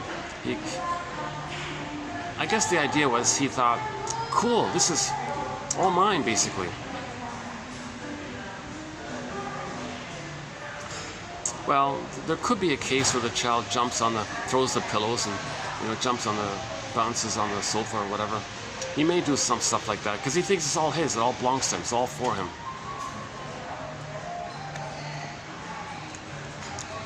Okay, so the child shouldn't be rebuffed during that time, shouldn't be shamed during that time, and the mother treats the child like a little angelic, like a little god like that. So what the mother does is bask in the glow of all this. Wow, baby, aren't you amazing? Aren't you wonderful? Look at you. I see that. Wow. Like, oh, wow. Look at you. That's incredible. I really see that. How wonderful that is. So she kind of like admires this baby special being or something, right? So let the child have that phase. Because if he doesn't, he may grow up spending his whole life wanting people to see him. Look at me. He might wear expensive clothes and brag about his expensive clothes or things like that. So yeah, that we have a quote about that in the BPD quotes about the borderline queen. She talked about this issue. So don't rebuff the child, just gently keep him safe. Just gently distract him so he doesn't put a fork in the electrical outlet or something.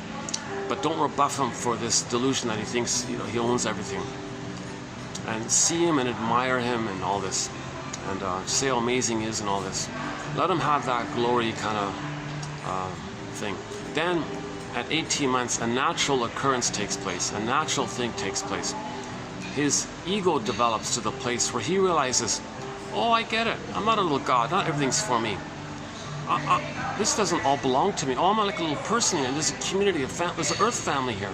And we're all cousins, and we're all from Africa and all this, and we're all cousins. Oh my God, we're like one big family here. And there's an earth here, and we're all people. These are people, they're all people, are all people. They got feel like there's more reality. They come to earth, now they land on earth, right? Now they're landed, now they're on earth kind of thing. Before they're a little god and all this. Now they're earth beings. Feeling beings. Babies are feeling beings. Now they're feeling beings. They feel, have empathy, understand them. So now, from 18 months to 36 months, that's the famous rapprochement phase. So now they're going to be, now Voyager, seek thou forth and find yourself. So they're going to explore the environment. Okay, maybe they're not fully autonomous yet. They still need the mother. So when they learn about things, they're going to run around, find something, freak out, run back to the mother. Hey, mother, all she's got to do is function A, as a secure base, B, give the message that yes, you can explore, learn, and be yourself, be more autonomous, be more independent, not need me, and I'm okay with that. I accept that, and let me prove to you, child, that I accept it. So the mother does communicative matching, like a little playful improv, really sending the message. You can learn and be autonomous, and the most important thing is the baby wants to know, if I'm learning, I don't lose you, right? That's right, I'm here, I'm a secure base. That's emotional refueling.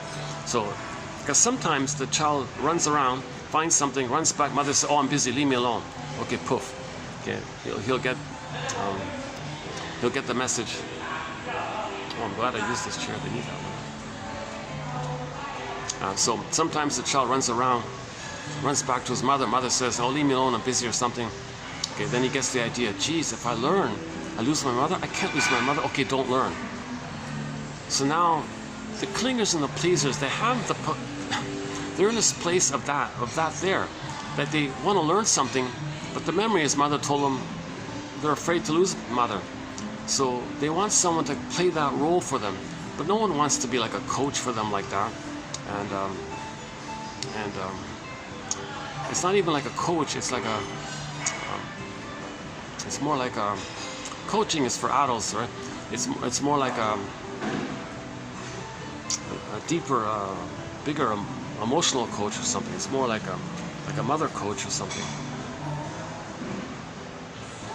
They'll expect too much or something. You can't compensate for that. I don't think people in the present can really compensate for that. So they'll be stuck in this dilemma of always failing and being self-defeating and recreating the disappointment and trying something, giving up. Okay, so the pattern will be they'll try something and they give up. Why do they give up? Because they don't want to lose the mother. Because the memory is, if they learn something, they'll lose the mother. So they try something, oh, I'm going to lose my mother, so I give up. I don't know what it is. I don't understand. I can't read the book. I don't understand the formula. I don't understand how this thing works, because it flared up. It got triggered up. Lose my mother. Don't want to lose my mother. Okay, so sabotage learning. So they'll be always stuck in that kind of place. But that's okay, right? If the mother can get the child post 18 months, it's easier to deal with that kind of thing than to deal with the infantile gods who are addicted to greed and hate and envy and spite and all this. Because they're addicted, they're a drug like that. But the clingers are not drug like. They want to move forward, they want to grow, they want to heal. They're just kind of stuck in that midway point. But the stingers are way more resistant. There's way more emptiness and so on. Right? And so, and the addiction to playing infantile god, being the shaming mother who recreates the infantile god phenomenon, and because that's the loop to cover the emptiness. So it's harder, I think. I think that's the positive intention of Mr. Kohut, to address this kind of thing. But no, you can't do that. Nobody in the present can be a literal parent to anybody. The healing journey is to find a story, admit the truth that you didn't get it, mourn the loss. Okay? The death of unreal hope is the birth of new life. So realize this unreal hope and give up this. At some point, usually at midlife, you're going to give up this unreal hope. Okay, Janov says it's the death of unreal hope that's the birth of life.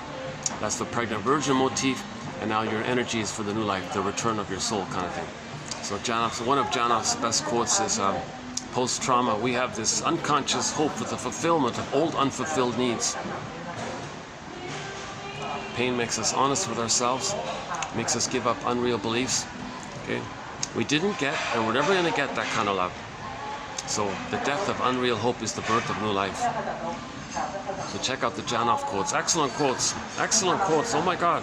Those 300 plus quotes we posted by the author Arthur Janov. Oh boy. I almost missed it. I almost missed all that because I also had a negative. There's sort of a story about all that.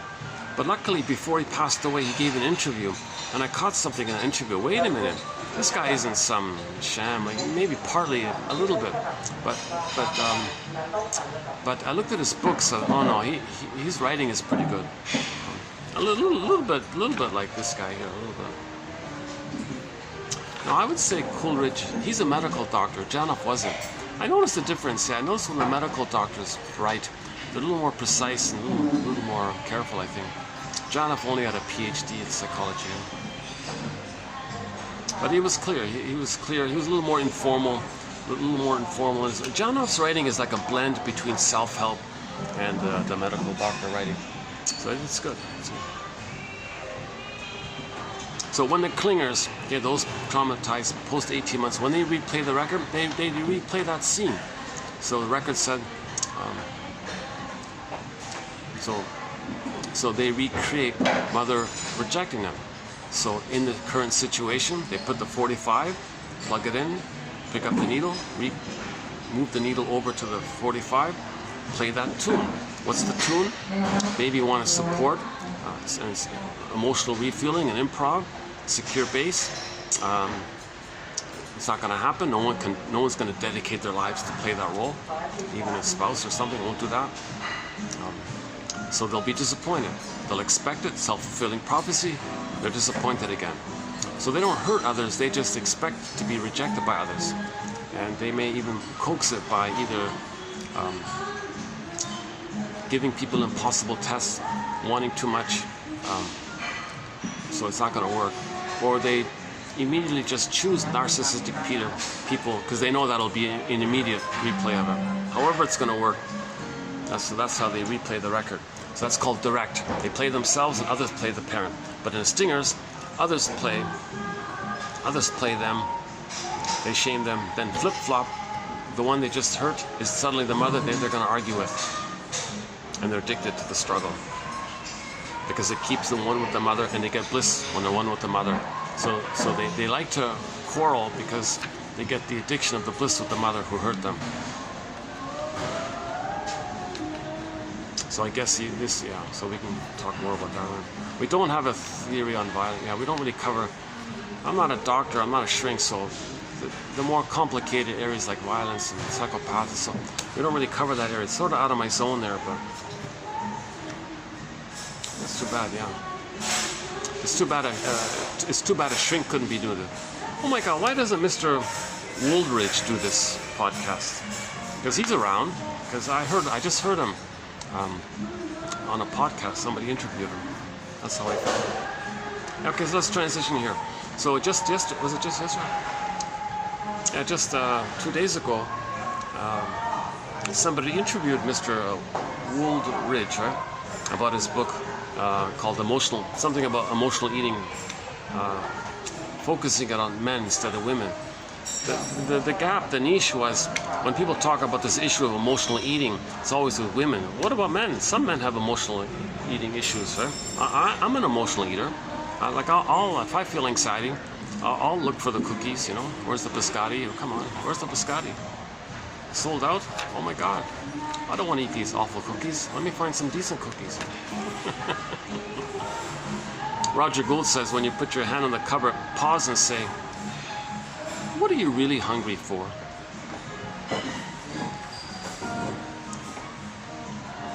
So then you might help. You might, okay.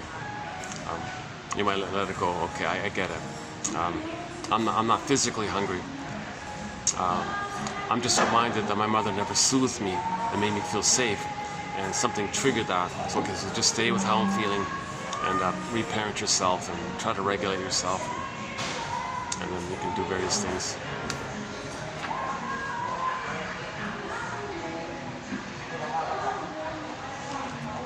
How are we doing here? Let's check the time. Let's check the battery's holding up.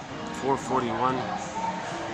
I've got about an hour. So let's use this next hour to run through Woolridge's quotes. Okay, so here we go. Maybe what I'll do is just read through them and then comment afterwards. So here we go. 10 or before we begin, let's just take a 1 minute. Let's just take a 1 minute stretch here.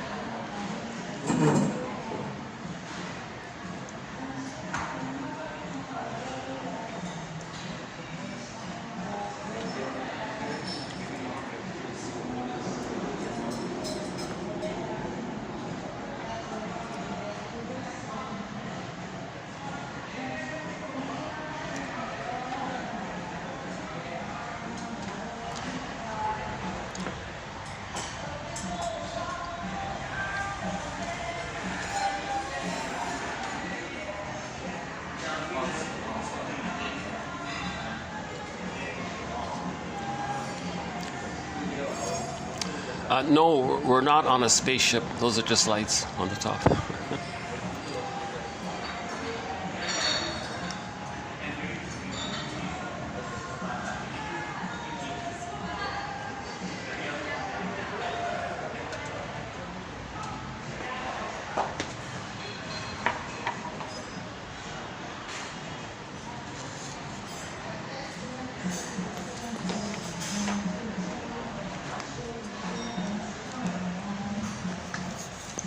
Okay, here we go.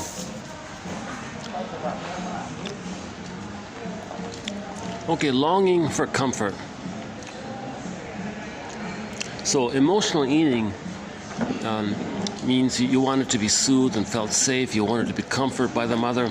You wanted to be held in her loving arms. So we're longing for this kind of comfort, this basic warm safety and tenderness and affection, right? So emotional eating is an attempt to some kind of synthetically trick your brain to make you feel that kind of comfort. So the one concept around it is the sugar salt. The trick is the baby didn't get mother's sweetness. Hold on a second.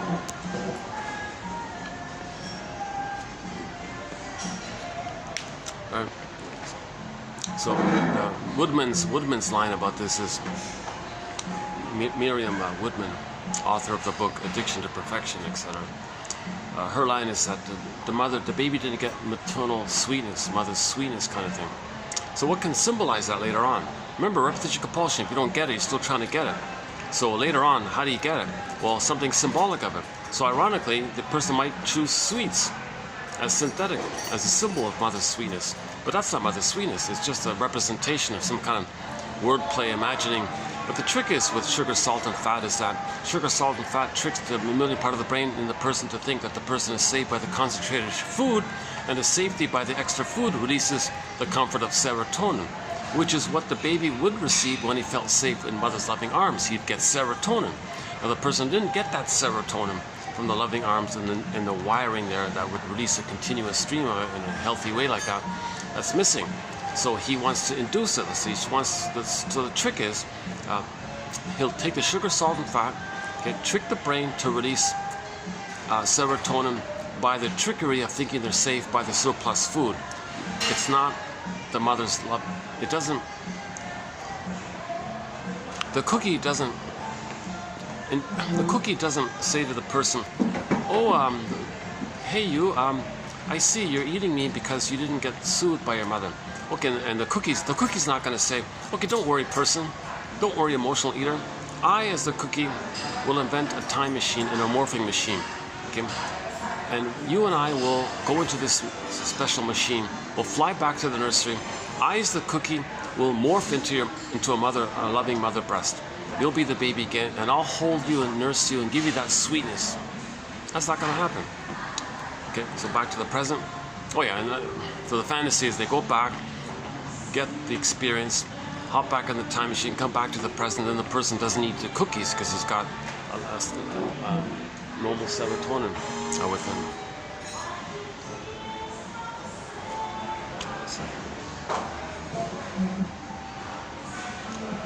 How's the lighting here? It's lighting.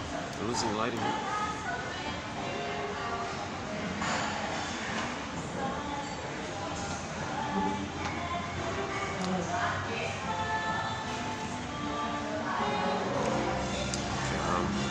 Just give me another second here.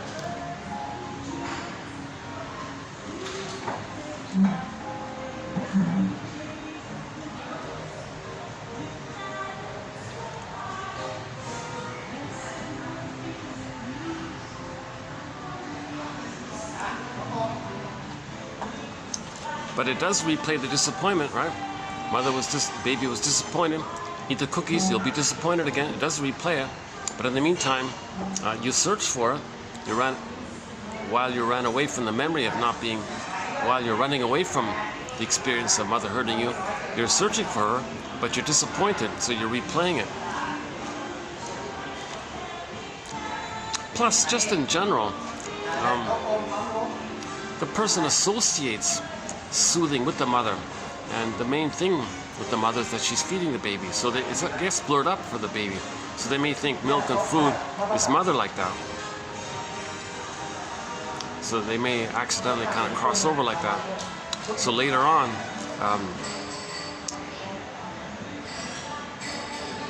if they're looking for, okay, let's just read the quote here. Longing for comfort. Clients with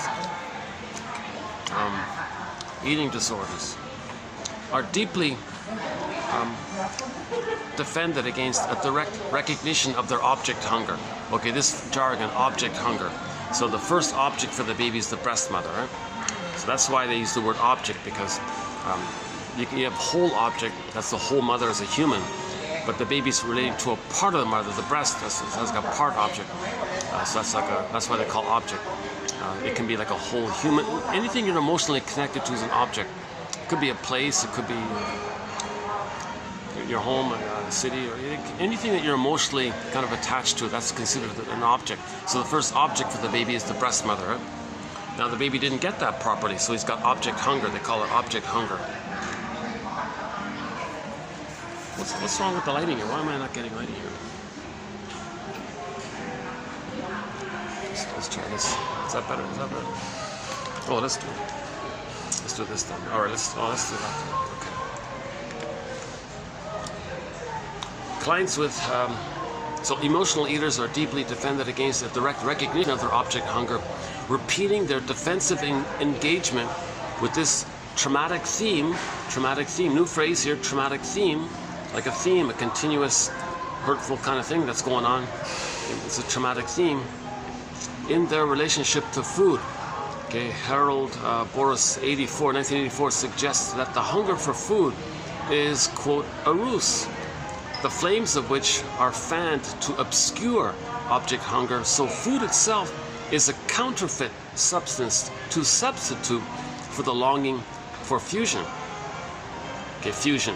Okay, mother's tenderness, and her touch, and her loving, soothing voice, and her loving eye contact, being held, and all this, right? So it's a ruse. It's a counterfeit substitute. It's synthetic. But it represents the longing for a mother's comfort. So we didn't get that. So the person's longing for it.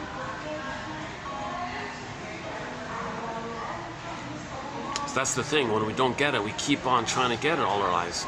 Well, the first half of life, we keep on looping it around trying to get it. But that's called symbolic acting out. So the cookie is a symbol of the breast. It's a symbol of merging with the one, because it releases the serotonin. Meaning, if you get that serotonin release, well, the baby gets serotonin when he's loved. So you eat the cookie, it gets serotonin.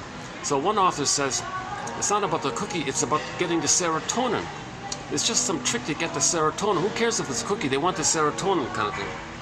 Food was an early maternal substitute, providing comfort and dependability in contrast to his mother, who was often unavailable. Emotional eaters reflect the intense desire of a young child who needed his mother's comfort. Emotional eating reflects the intense desire of a baby who needed mother's comfort. So if anybody's an emotional eater, okay, that's a clue, that's an inference. Be a detective. You're going to be a psychological Columbo, psychological Perry Mason, psychological Jane Bingham. I like the show Judge for the Defense, starring the actor Carl Betts. He was a pretty good detective. Very good show. We've got some quotes in there from that. So that's you're being a detective. If somebody's an emotional eater, that means as a baby you had this great desire for mother's comfort. But what did she do? No, I'm not going to give you comfort, baby, because baby, when I was a baby, I didn't get comforted. You see, and so I want to tell the world that my mother didn't comfort me. Look, world, I'm not going to comfort my own baby. I'm telling you, the whole world, that that's what my mother did to me. She didn't comfort me.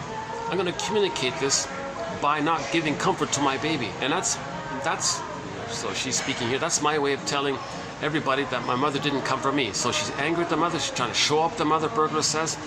Okay? And so she's using the child as a prop. So she uses the child to stand up for her and deprives her child the way she was deprived, to communicate that she was deprived by her mother. Berger calls that showing up the mother. That's kind of like anger towards the mother. One part. That's just one part of it. Emotional eating can be understood as a repetition of a defense against a traumatic theme from childhood, a never-ending attempt to magically undo the pain of one's past. That's what I like about Mr. Coleridge here.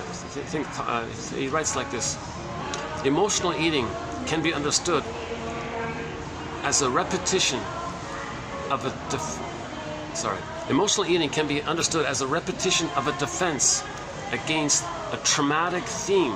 So a traumatic theme, that could be like mother doing some hurtful thing over and over and over again. That's the theme of her abuse.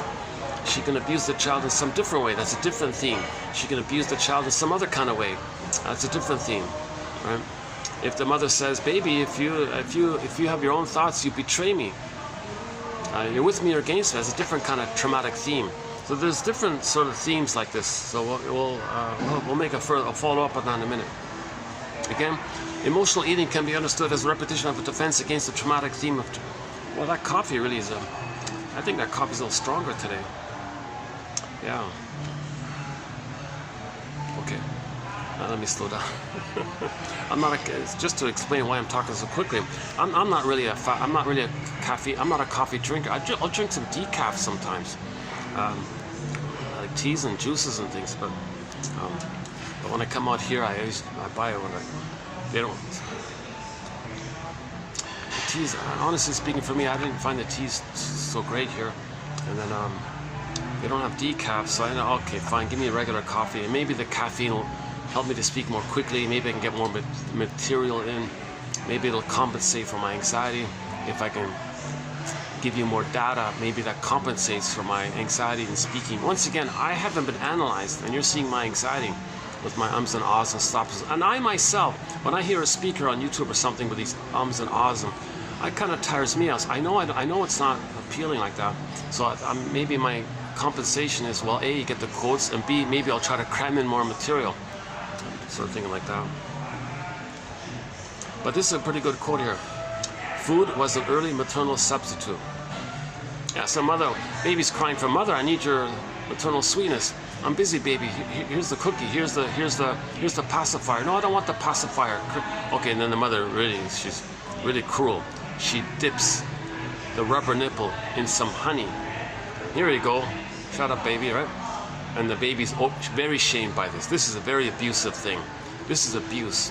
She's abusing the baby because now the baby's forced to have his brain overwhelmed with the sugar, and he's soothed by the trickery of the sugar, the concentrated sugar. The baby's brain releases serotonin, thinking he's safe by the food, not by mother's loving embrace, not by the relationship. That's a relationship trauma. Okay, doing that kind of thing is a relationship trauma. So he survives physically, yes, but it's a relationship trauma. Oh. Well, there's a truck passing by. It's all painted in bright colors. Somebody's being a little artistic. It's pretty good. Yeah, he's got all these like blues and yellows and blues and greens, sort of like wildflowers. He drew like wildflowers, almost like a hippies van or something.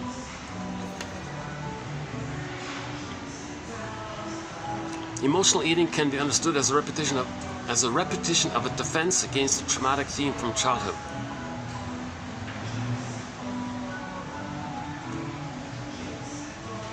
So now emotional eating becomes a never-ending attempt to magically undo the pain of one's past. So every time you reach for the cigarette or the beer or the wine, you're magically trying to undo the past. You think you're in the past, hoping that the beer is actual mother's sweetness. It's not. When you realize that, okay, when you really realize that, that moment, when you give that up, that moment is called the pregnant virgin motif. Okay, the motif of the pregnant virgin is that moment when you give up the unreal hope, because now you got your energy for something new, which is the return of yourself. Now you get the return of yourself. We had our authentic self, we lost it with mother's abuse. Okay, you realize the futility of still searching for it. There's the moment of the new birth and coming back, right?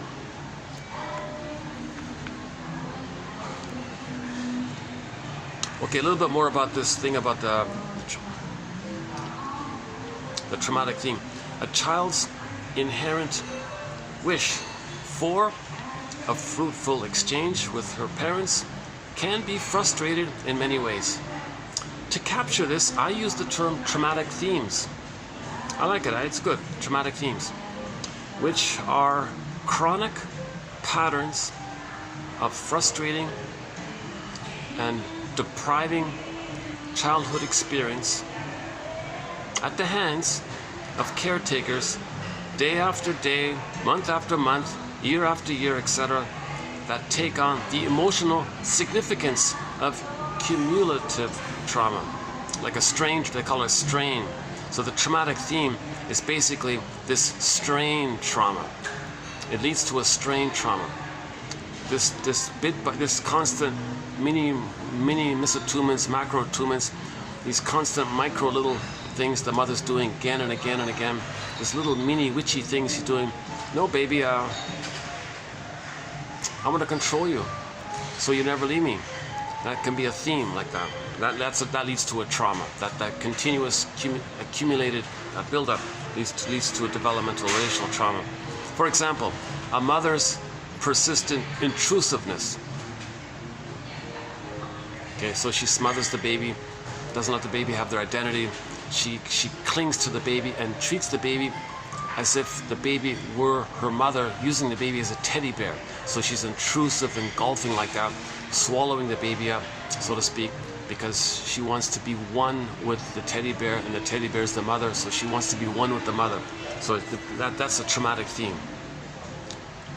Or her overwhelming desire to be taken care by her child. Okay, variation of this. She wants to brainwash the child to literally take care of her. See her, do what she says, respond to her, reply to her, don't let her feel alone, do what she says, respect her, because her mother never did that, so it makes the baby do that. So what's the difference between those two? A mother's persistent intrusiveness.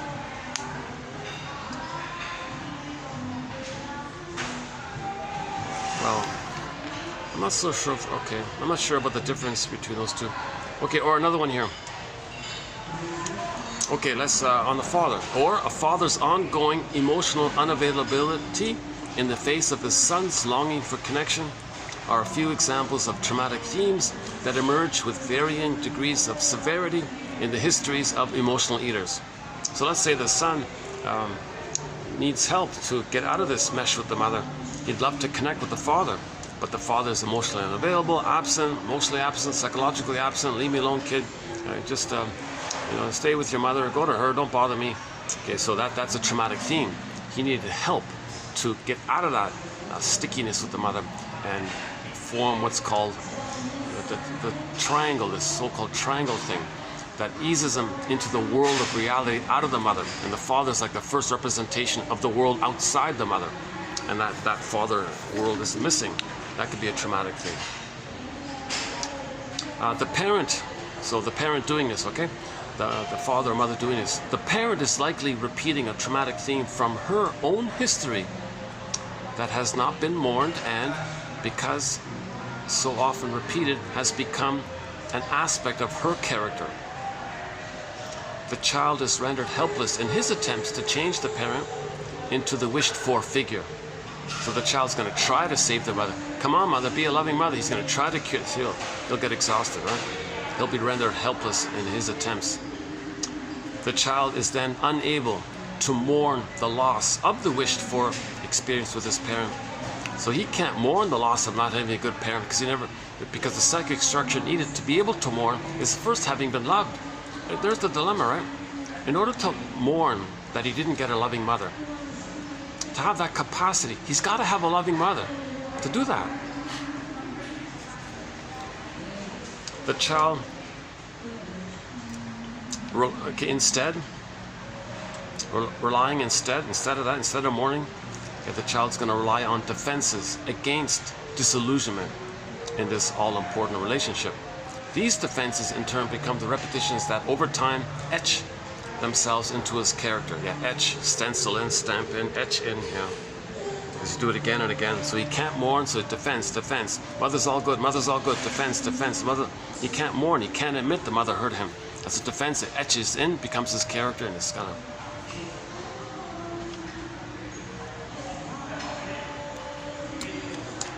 So he's supposed to mourn, right? So what's mourning? Mourning is the vehicle through which traumatic themes can be acknowledged. Disillusioned wishes for an ideal object relinquished, and painful early relationships formed into aspects of the subject's character that are carried forward in constructive ways. So in part of the mourning process, you got to get your mother's story, and then give up the illusion that she was a wonderful mother. Give up the false hope that you're ever going to get that wonderful mother experience. It's past that critical time. And at the same time, find something redeeming about her that you can draw on as something helpful.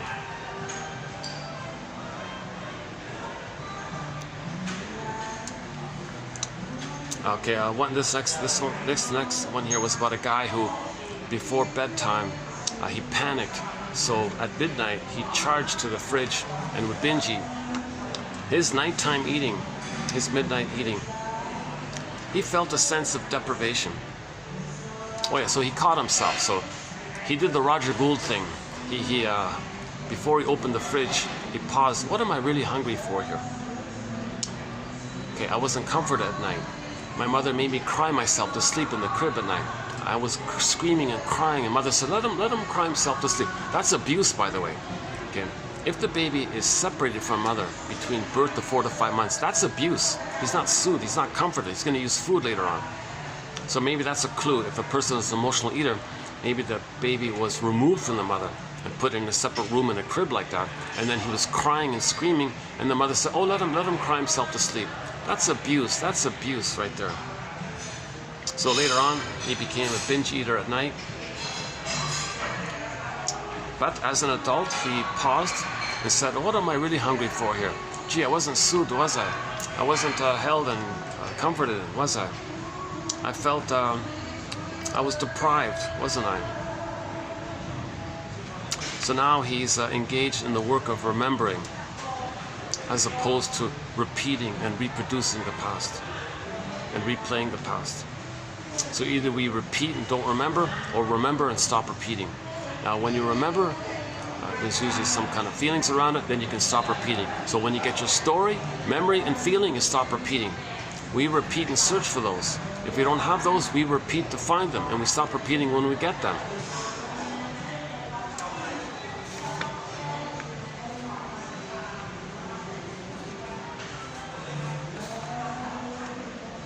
Okay, so next one here. I think this is the one about repetition compulsion. Is it?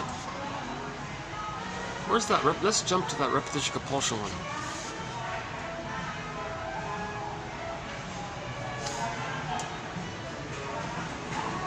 Okay, no, it's going to be the next video. I thought I had it here. No, it'll be in the next video. Okay, yeah, I didn't have enough space. Yeah, space limitation. Okay, next one here. Okay, so far we've been talking about the child having some inkling that he wants mother. So he's gulping cookies, eating food at night. Okay, maybe he's a binge eater or something. So there's still some kind of positive, unreal. It's relentless, it's unreal, but there's still something positive in the sense that he wants mother. What about the babies who were so abused by the mother? They don't want food anymore, because if food is mother, and they don't want nothing to do with mother, that means they want nothing to do with food. So what about that way? So you got the love. So let's talk about the flip side, the love and the hate of food, right? So here it is here. Otto Kernberg, 1999, points out, following other authors, for example, Hilda Bruch, however you pronounce that. Yeah, she's the author that wrote the book So the Witch Won't Eat Me. That one there, yeah. She's got a very good book, Hilda Bruch, is that right? Bruch? It's either Bruch or Bruche, or Bruche, something like that, B-R-U-C-H. Yeah, she's got a book called So the Witch Won't Eat Me. She's one of the original pioneers of emotional eating, by the way, like long ago. Okay, so Otto Kernberg, following authors like Hilda Bruch, okay, so he points out, like the other authors earlier before him pointed out, that female clients with eating disorders often have a history of long-term, superficial submission to mother. They're good little girls now, right? The mother, oh, good girl, good girl. Superficial submission to the mother, while at the same time harboring deep resentment against mother's invasiveness and use of the child to bolster her own self-esteem. There now, okay, so now, okay, these daughters, okay, these abused daughters, their self-starvation, okay, so now they're rejecting food to reject mother. So now they want to reject mother, they're angry at the mother, they do it thinking that mother is food. And they do it, yeah, okay, here's a tricky one, okay, let's continue here. Their self-starvation. Once again, I don't know why so many people talk about anorexia. I've never seen a woman in my life who's anorexic. I was saying in the last video, that actress who played Ally McBeal, was that it? I'm not even sure if she was that it. She was really super thin, right? So hyper thin, right? But she's healthy, like she's around, she's healthy, right? So I don't know why this is such a pet project for so many people. Usually it's a rebellion against mother. I'm not going to eat because I want to rebel against mother. But here's an added point that follows up something that Edmund Burglar said before. So here's the thing where Edmund Burglar was way ahead of all these guys here. So they don't even mention Burglar. Here, another example of not giving Burglar credit. A lot of these things you're hearing, Burglar said it decades ago. It's funny about that. He seems a little, I feel like this guy Woolridge, I think he gives a lot of people credit.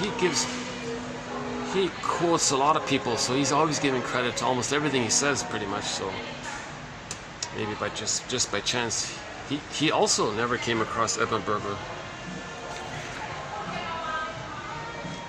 But Burglar said, even before Hilda Bruch, what you're about to hear. Okay, so these starving young ladies, these anorexic young ladies, I guess. Okay, their self-starvation represents a masochistic form of rebellion against mother and the assertion of autonomy under the guise of self-punishment. Many authors point out that the client's hatred of her body is a derivative of her hatred for mother, an attempt to destroy her body as if it belonged to the mother. Look at that, eh? She thinks her own body is the mother, so she's attacking her own body with starvation, trying to starve the mother. Right? She's trying to starve the mother, so she's confused. They're still one. They're still in the psychosis. They're still one. They're blurred up. It's all one. Self and other are one. So the young lady who was abused by the mother, they think they're still one. So the child might think, well, I'm gonna attack my mother. Now they're the mother. Their body's the mother. But they're going to have agency over this. They're going to be active. They're going to have some agency here. I'm going to do something about this. I'm going to tell the mother to back off. Well, but they're one with the mother, so they're telling themselves to back off. So they're hurting themselves in an attempt to attack the mother, because they're the mother, so they're attacking themselves. So they're punishing themselves to attack the mother, basically. That's funny about that show, the Nashville. Look up Nashville, the music show. There's a quote in there. The couple broke up, and he was trying to make her feel guilty by doing something self-defeating. And she said to the ex-boyfriend, okay, don't punish me by hurting yourself. Because they thought they were so close and all that. He thought that if he was damaged, that he would control her or something, or punish her. So he was trying to punish her by damaging himself. So it's a little bit similar like this. That's quite a doozy the way he says it here. Their self-starvation. Very careful the way he says it, right? Their self-starvation represents a masochistic form of rebellion against mother and the assertion of autonomy. So there's their agency, their autonomy, their identity. They're going to do it. because they were always passive. They were dominated by the mother. What can they do to fight back? Well, they are the mother. The body's the mother. Well, they'll attack the body, thinking their own body, thinking that their body's the mother, because the fusion, identity, diffusion, like this, diffuse. They don't know where they begin and end, and where the mother begins and ends. It's all meshed up like that in their psychology, in their brain imprint. So in the intrapsychic model, the self and the mother are still one in this mesh. So in the present behavior, they're gonna attack the mother, thinking that's a way to break the symbiosis. If they can so-called kill off the mother, I guess. That's what Burglar says. You know, Burglar, see, back to Burglar in the 40s. He said one guy drank a lot of booze and all this, and he reported one day to the shrink or something, or to him, he said, you know, one day, Burglar, you know, let me tell you a story here. I was drinking all this whiskey and all this, and my mother was around, and she said to me, you know, son, I'm really disturbed and bothered to see you drinking like this. It kind of hurts me like when to see you do this. At that moment, Mr. Burglar, Dr. Burglar, whatever, I drank half a bottle. Like he thought, oh, it's hurting. Oh, it's hurting, mother. It's hurting you. You don't like this? I want to hurt you more, because he's attacking himself, trying to attack the mother. This was Burglar back in the 40s or 30s saying this. This self-closed system relies upon omnipotent control of the body and is an attempt to aggressively dominate the mother, with whom the client's own body is experientially equated. Look at that, eh? She wants to dominate the mother, control the mother, so she's controlling her body, dominating her body, depriving the body, because she experientially equates her own body with the mother. Wow. It offers them a feeling of control and power in a situation in which they would otherwise feel helpless. So they feel power, they feel strong, and they're determined, and they're in rebellion. So that's why people say anorexics, they always have this threat of starving themselves to death or something, because they're trying to kill the mother in the process, and they can't stop themselves. Again, we don't do this topic. This is sort of out of my zone here, these 1 in a billion kind of cases, or 1 in 100 million, I don't know what it is. Okay, similar to this, the client's protest against food is an attempt to both defend against further maternal intrusiveness and to find some personal autonomy. And it's an attempt to disrupt the symbiotic relationship between the two. Okay, so okay, the next two quotes, the last two quotes, are a continuation of what we just said. Object relations theory. Okay, object relations theory is the study of the internalization of interpersonal relationship. The baby has an interpersonal relationship with the mother. The baby has an interpersonal relationship with the mother. He internalizes all that and creates this intrapsychic internal working model by that relationship. Okay? And then we study this. That's called object relations theory. What map did he create? What blueprint did he create? What model did he create by that interaction? Because that model, if it's problematic, because he uses that model to see the world through. Remember, the breast mother is the whole world. The mother is the whole world for the baby. So he understands the world and himself by that first prototype. And then he uses that as a reference point throughout his life. So if it's a problematic map, he's distorting the present. He's seeing things in a distorted way if he had a problem with the mother like this. So that's object relations theory, to look at this kind of thing. Okay, object relations theory is the study of the internalization of interpersonal relationships, which then reveal this intrapsychic, interpersonal leads to intrapsychic, and this intrapsychic inside out reveals itself interpersonally later on with others. Then it's as above, so below, inside out. So this whole thing is called object relations theory. And then you got whole objects and part objects as a part of it. Whole objects, if the child's love, he can see himself as a person, mother's a person. Part objects, then you got narcissism and all or nothing thinking. Object relations theory is concerned with how the client's early relational experiences have been internalized as a psychological structure, psychological structure, that continues to organize and give meaning to her experiences in the present. That's not a bad definition of it right there. Object relations theory is concerned with how the client's early, hold on a second.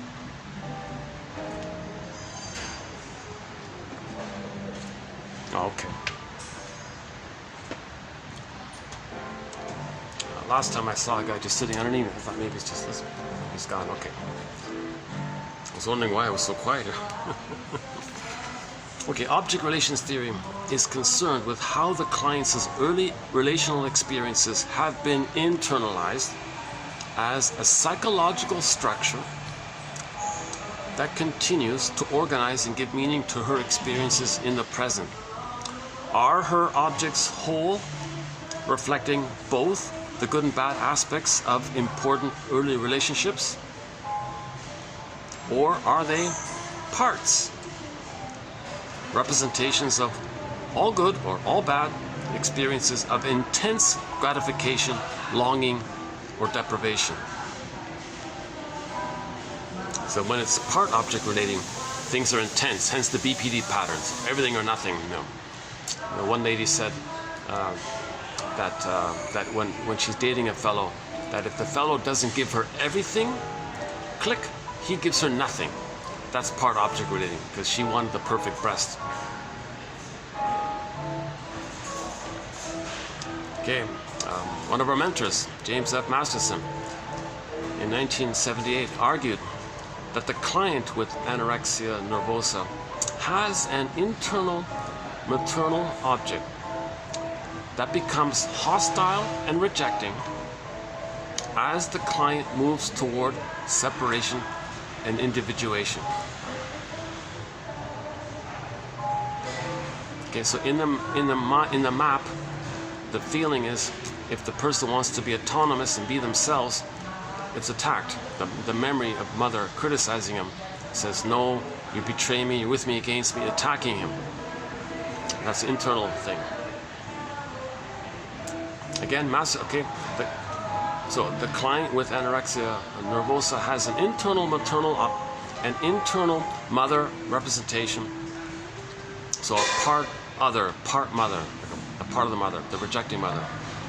An internal maternal object that becomes hostile and rejecting as the client moves towards separation and individuation, and another part mother image representation, internal object, part other object, that becomes supportive and rewarding in response to dependent, clinging behavior. Now, each of these internal representations of the mother has its corresponding self-representation. So the first as bad, empty, guilty, and the second as passive, compliant, good. Working together, these internal objects undermine the client's attempt at separation and individuation, which is seen as incompatible with the symptoms and behavior of anorexia nervosa. So the mother set the child up to fail, because the mother wants to brainwash the child to never leave her, because the mother can't feel separation anxiety. So how did she do it? When they're one, when they're fused, oh, good baby, you're one with me. Oh, you want to be autonomous? You have your own thoughts? Punished. Now in the mind, you got, Masterson calls it wo-ru and ro-ru. So, okay, first the wo-ru, the withdrawing object relations unit, a part representation of the mother who withdraws her love when the child has initiative, self-agency. Then he's going to feel empty, empty, bad, guilty, etc.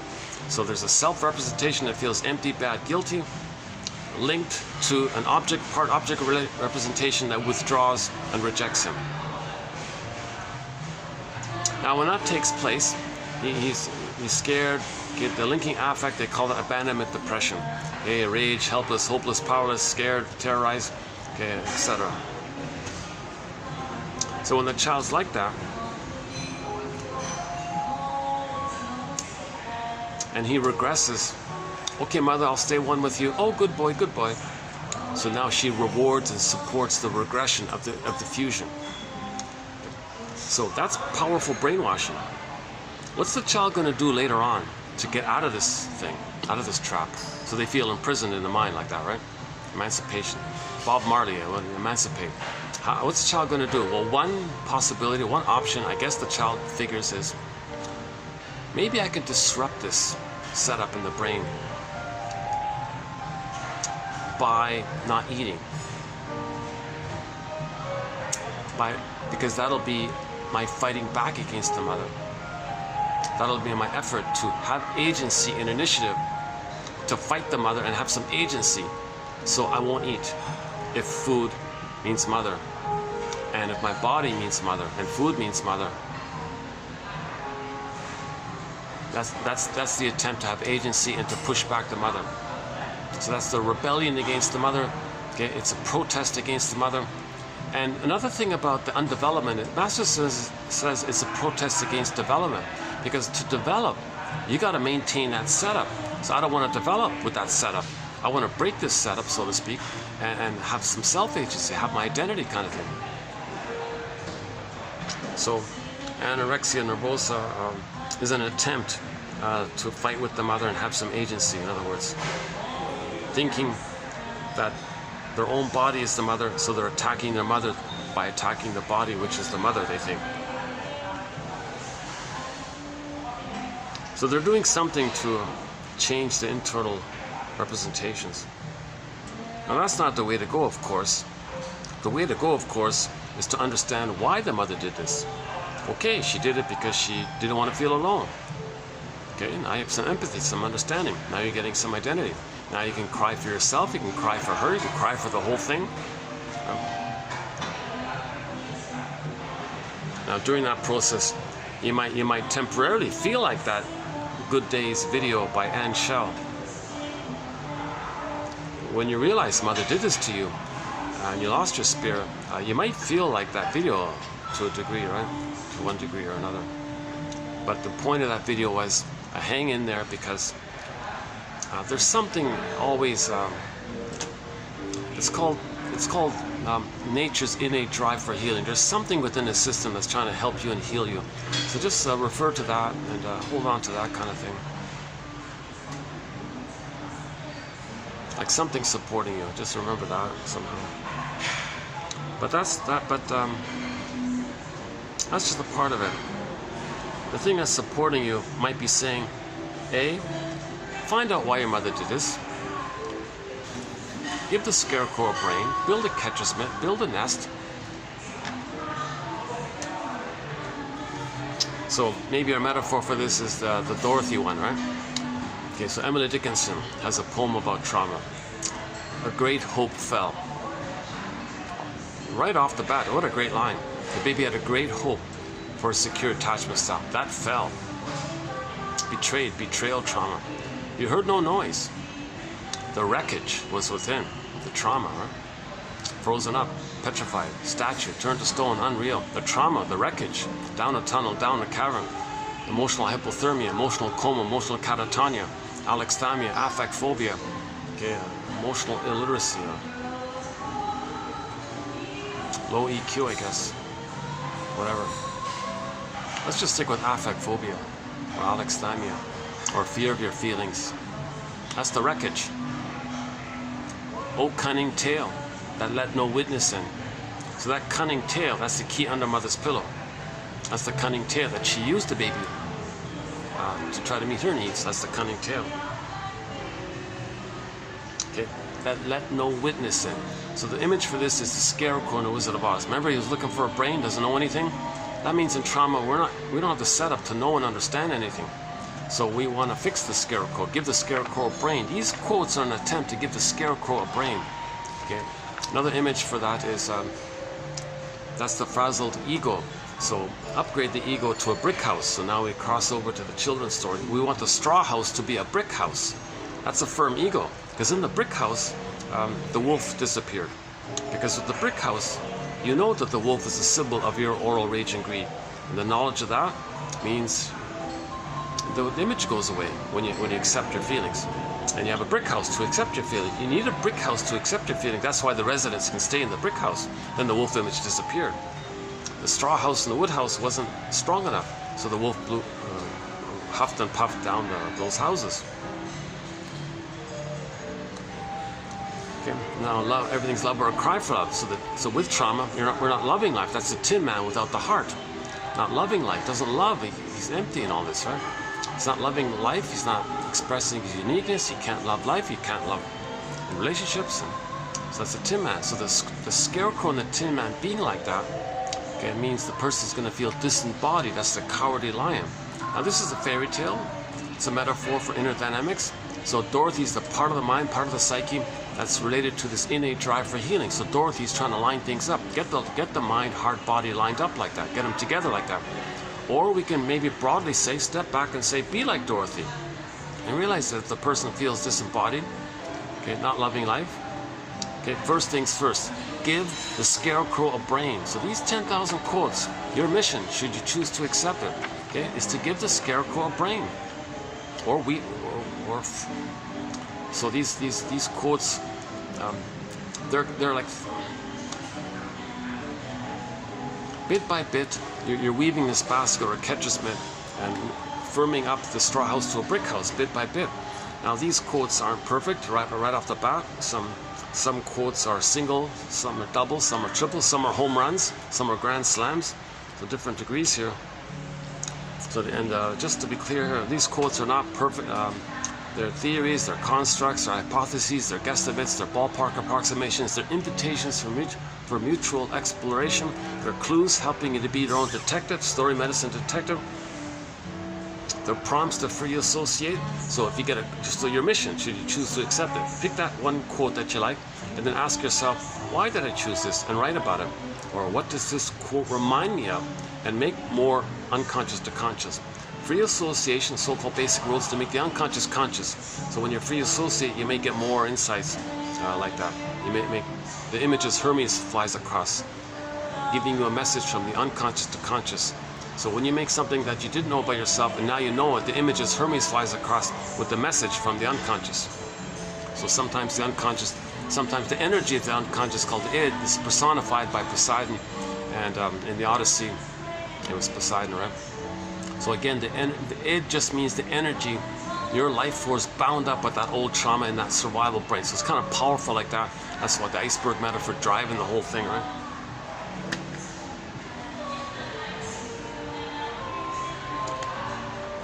Oh yeah, I didn't fit it in here. Okay, you know, in part 2 of Wool Ridges, these were not bad, right? I thought these were not too bad.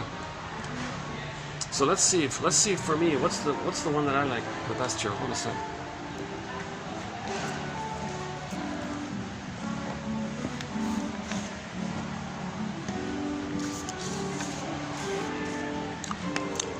Okay, longing for comfort.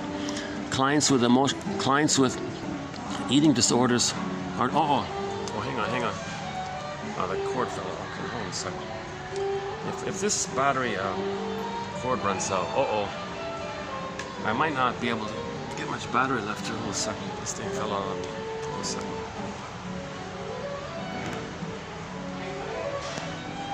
Okay, I think the battery is going to start to drain quickly, I think. Is that how it works? Let's see. I gotta keep an eye on the battery. Okay, we'll finish this in a half an hour because they're preparing for a night buffet here. Yeah, look at that. It's getting dark anyway, so yeah, let's quickly do this. Okay, longing for comfort. Clients with eating disorders are deeply defended against a direct recognition of their object hunger.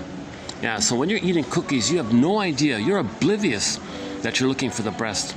Reunion and fusion, and to be in a blissful oneness with the breast. You have no idea of that.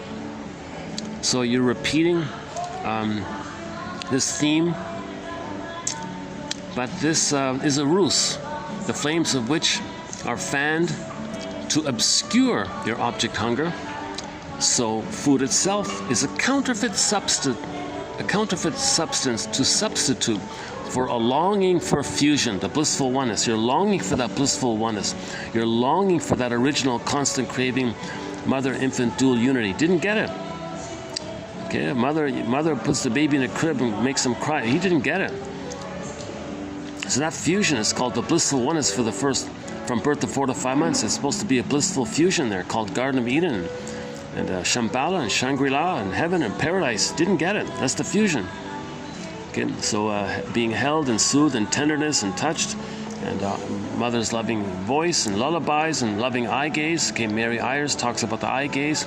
And the skin-to-skin contact, the Rena Pines talks about the importance of skin-to-skin contact, okay, being held in body and mind, etc. And the reverie, mother's reverie, being held in body, that's the skin-to-skin.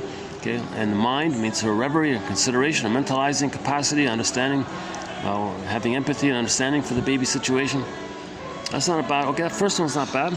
Food was an early maternal substitute, providing comfort and dependability in contrast to his mother, who was often unavailable. Emotional eating reflects the intense desire of a young child who needed mother's comfort. I think, these first two are pretty good. This line here I find not bad here. Emotional eating reflects the intense desire of a young child who needed mother's comfort. Okay, longing for comfort. So the key here is the mother didn't comfort the baby. The mother failed to comfort her baby. Right? So the essence of, one basic essence of mothering is to comfort the baby, not terrorize the baby, scare the baby. Sometimes you see a mother carrying a 1-week-old baby in this busy traffic like that. Baby's terrorized by that. Emotional eating can be understood as a repetition of a defense against a traumatic theme from childhood. Or maybe this is the one I was thinking of. Maybe it's this one here. Yeah. Emotional eating can be understood as a repetition of a defense against a traumatic theme from childhood, a never-ending attempt to magically undo the pain of one's past. Look, I gotta say, these three here, that's put together. If you put these three together, that's my favorite, I think, right there.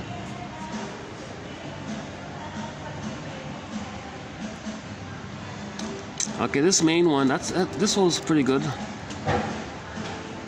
About traumatic themes, yeah. Okay, I think this concept of traumatic themes is good. Okay, the guy who binge eat at night, okay, starting to realize, starting to get some memories about what this might be about, and using and relying now more on his memories and trying to remember what's going on by making inferences, as opposed to just blind repetition and repeating the traumatic theme and reproducing the past and the present still the past, it's still stuck in the past. Okay, so if you remember, you stop repeating.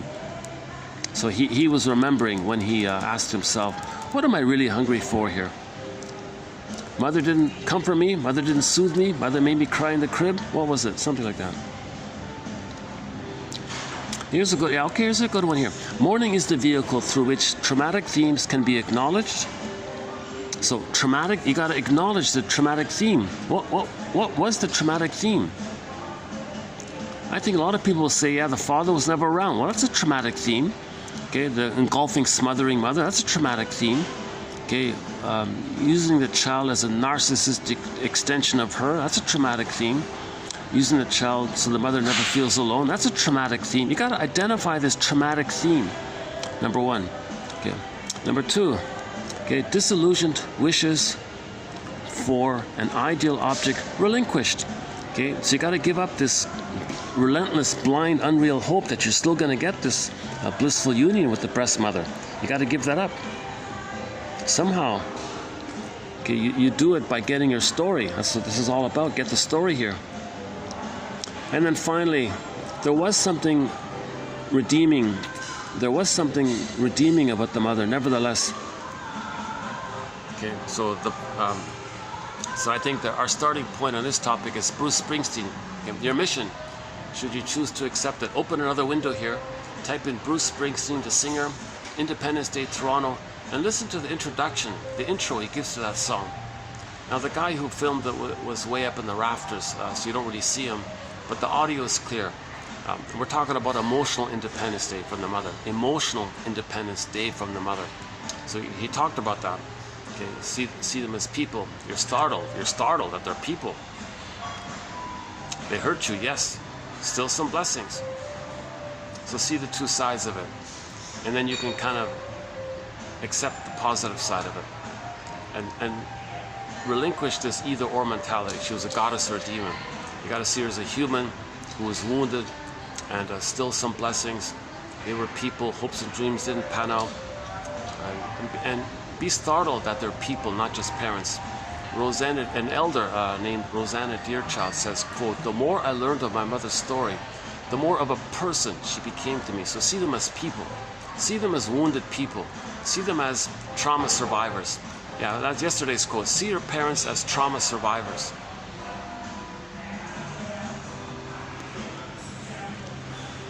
Okay, this challenging one here about the young lady thinks her body is her mother and she wants to attack her mother, so she attacks her body by starving her mother, by starving herself. This whole topic, yikes, that's quite a...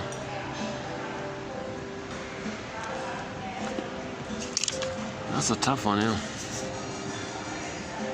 And you want to disrupt the symbiosis, rebel against the mother. Okay, this object relations theory quote is good. And Masterson confirms it as well, that that anorexia nervosa is an attempt to rebel against the mother and rebel against the setup of being failed. So it's a rebellion. Maybe that's why people are so drawn to this topic of anorexia nervosa. Maybe there's this wild appeal to women being so skinny or something, because they're rebelling, and maybe we feel, gee, I wish I could rebel. I kind of gave up. I lost. But she's rebelling. She's a fighter, you know. But it's dangerous because she's rebelling so much that she might hurt herself to the point where she hurts herself. But she thought she was hurting the mother, and she was delighted to have power and agency. So she was only delighted that she's winning and triumphing over the mother, and pushed it too far maybe or something. This is so rare. I don't know why. I'm trying to figure out why shrinks are so obsessed with this topic.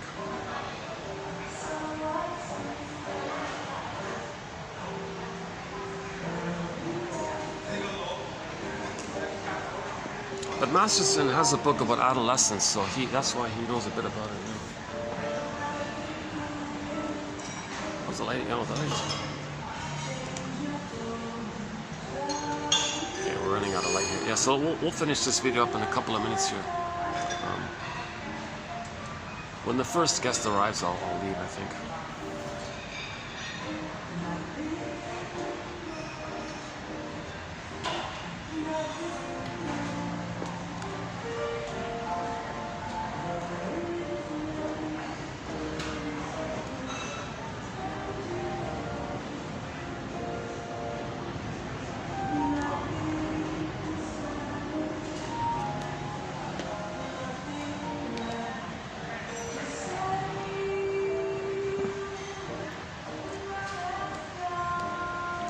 And so once again, a good book is Roger Gould's book, Shrink Yourself. He means analyze yourself, right? Yes, it's a slight play on it. If people are overweight, shrink yourself. He didn't mean it that way. He meant like analyze yourself, like shrink yourself, analyze. Put yourself on the couch and shrink yourself, analyze yourself. Shrink your grandiosity, shrink your inflation and your unreal hope chases.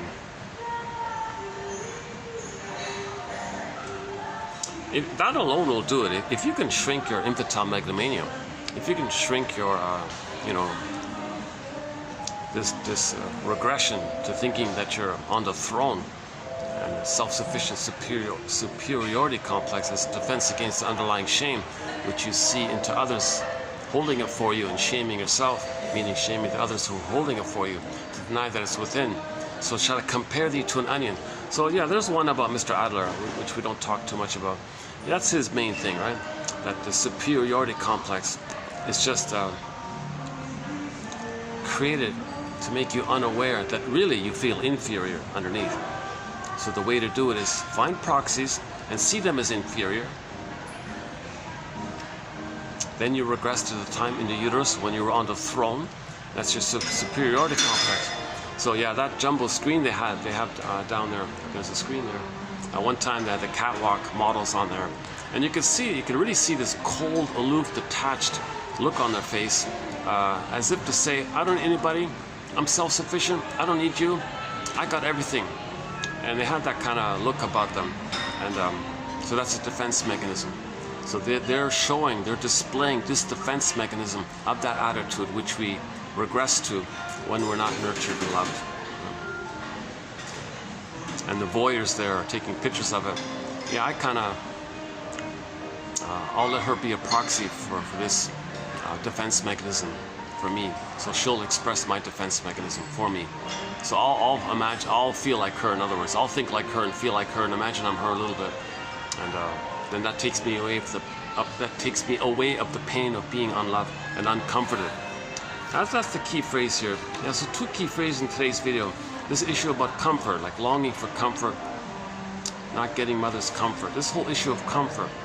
The mothers are meant to comfort the babies. We always say soothe and nurture and breastfeed and hold, but I never use that word comfort. That's the first time it's sort of come up. And this other new phrase here, traumatic theme. I like this one about the traumatic theme. Identify the traumatic theme. People say, well, it's a schema, a pattern. No, use the word theme. Theme is good. The traumatic theme. What was the theme of mother's abuse? Mothers abuse their babies in different little ways. Well, identify that pattern way, that's a theme. Well, that's a traumatic theme. Yes, name the traumatic theme. What was her continuous way of abusing the baby? For example, if some mothers smoked all the time when the baby's inside, that's a traumatic theme. Starving the baby of oxygen. That can be a traumatic theme. Child abuse in the womb.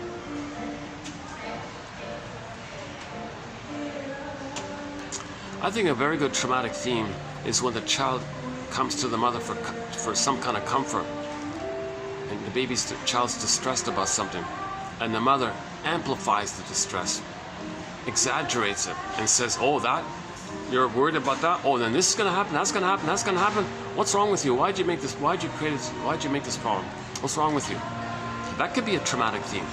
Every time the child has a concern, "Mother, I've got a concern here. What is it?" "Well, this bad thing happened." And then she freaks out, gets hysterical, makes it worse, intensifies it, and then blames them for it. Whoa.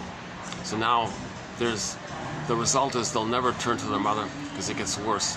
And in the BPD quotes, one quote was, "Every time I talk to my mother on the phone, I get this really intense headache. I can't talk to her.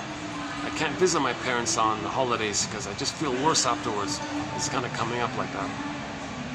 So a lot of people feel worse after taking something vulnerable to their parents. They'll shout, they'll blame, because those parents. So that's the theme. That could be a traumatic theme. No one to turn to, no one to lean on. Yeah, no one to trust, no one to talk to, no one to lean on, no one to talk. Yeah, no one to talk to. Yeah, one song on her soundtrack is called "Talk to Me" by April Wine. Yeah.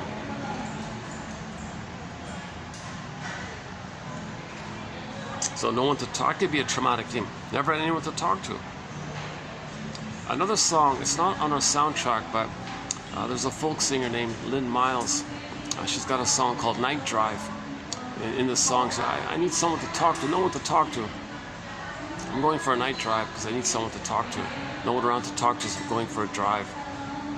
That's not a bad little song. The live one is good, right? We have two songs. Three songs by her on our soundtrack. It Must Be Something Beautiful. This Heart That Lives in Winter. Oh yeah, This Heart That Lives in Winter. Look at that. That's quite an image of emotional hypothermia, emotional coma. This Heart That Lives in Winter. That's the emotionality of attachment trauma, relational trauma, interpersonal trauma. This heart that lives in this cold, wintered place, frozen place. And the third one is, what's the third one?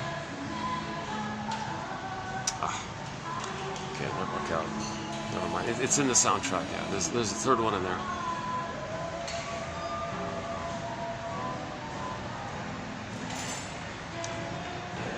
I think it's on her first album, the first one.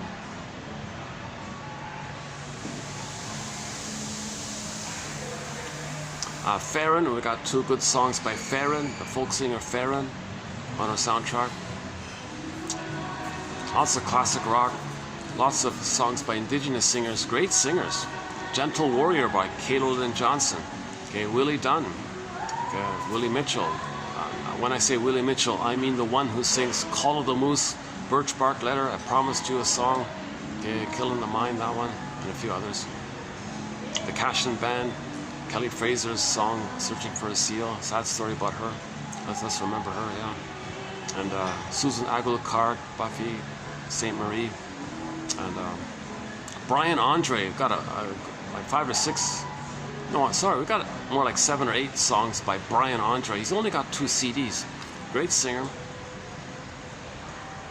Beatrice Deer, a major voice on our soundtrack. Beatrice Deer. Eli Sapi's album called Traveling Love. We've got 4 songs from that one CD on our soundtrack. The Earth Moved, The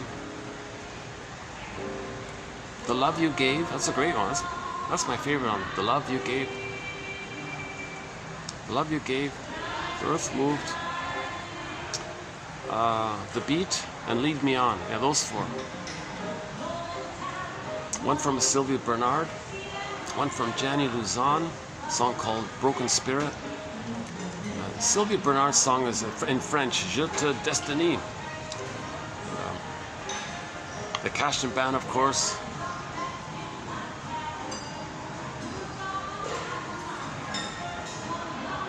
Eastern Owl, a couple songs from them. There's a music video called Child of the Government. Her name is something Wolf, I think.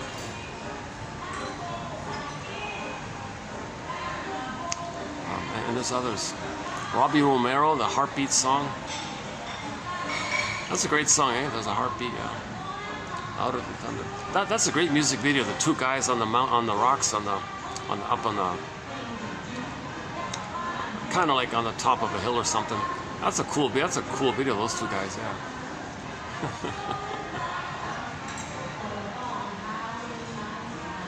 Yeah, and there's more. So we got a lot of great indigenous songs. So. You know, that podcast called Indigenous in Music, that's a pretty good podcast. The narrator guy, the DJ guy kind of gets a little annoying with his interruptions and exaggerated expressions, and I think he's seeking attention and a little narcissistic, I guess. But the songs are pretty good. It's a pretty good song. If you want to hear some good indigenous music, it comes out every week, I think. It's called Indigenous in Music. Is that right? With the host, the guy. Look up Larry. His name is Larry K, I think. Just the letter K, I think. He's enthusiastic, and so he's trying to promote the music, so I get it from that end. But sometimes what he does is, you're enjoying the song, and before it ends, like he starts talking over the ending of it. Like you're enjoying the song, and you want it to come to its conclusion. He interrupts you, and he starts babbling on at the end of the song. Oh, come on! Can you at least finish the song and then say what? Then I can lower the volume when you talk. I can't predict when I can't catch it. Like so you're always trying to. He's a little. You know, maybe that's a symbol. Maybe that's a communication. That when he was a child, his mother invaded him, or his mother was impinging and demanding and golfing and clinging. So he's doing that. Oh, you listening to the song? Well, I'm going to interrupt you. My mother interrupted me. So we create a pattern, we learn a pattern, and we replay with others to know what happened in the nursery. As above, so below, inside out. You make an inference. Your behavior in the present can tell you what happened in the past. You make that kind of inference.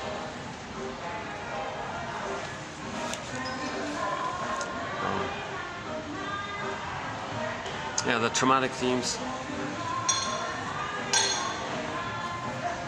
I don't know why I remember that quote by Berger. The guy, again, he was taken.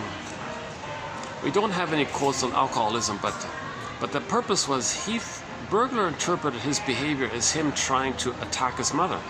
So he thought his body was his mother. And he thought somehow he could hurt his mother by hurting himself with the poisoning. Oh yeah, that's what he said. This poisoning kind of harmful toxic substance, I guess. He thought maybe he could use that to harm the mother. And this was triggered when the mother openly said, son, you know, it really pains me to see you drinking like this. Oh, it does it? Oh, good. And he drank more. In front of her, I guess. Hoping it hurt her even more. Maybe it's a little different. I'm not sure it's exactly the same. I'm not sure if he's doing the same thing as the anorexic is doing. Maybe it's just like a relational thing he was doing to communicate. Well, I want to express, I want to rebel against you. It bothers you, good. Well, drink more if it bothers you. So he's hurting himself, and that's masochistic. He's hurting himself to get back at his mother, to show his anger at his mother. But this anorexia stuff, it seems to be more intense because daughters have a harder time to separate from the mother. So a lot of mothers use their daughters as an extension of them. So we're one. The two of them are like mind reading. They're one all the time or something.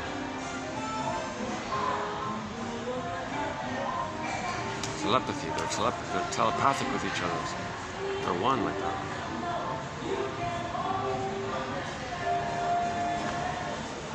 But she'll have a deep resentment against her. So she'll do something drastic to separate from her. Try to break that symbiosis. So I'm assuming there might be other ways to break that symbiosis. You know, maybe some of this traveling that people do. Maybe some people try to go to another continent or something. Maybe they're trying to get. Maybe they think if they can physically go away from the mother, can that do it inwardly? No. As Bruce Springsteen said, as a teenager he tried to physically separate from his mother, but she was within his mind. It didn't work. Just living in another continent doesn't separate you from the mother and the mind. She'll follow you wherever you go. She's in your mind. She's a part of your mind. So it doesn't work like that, right?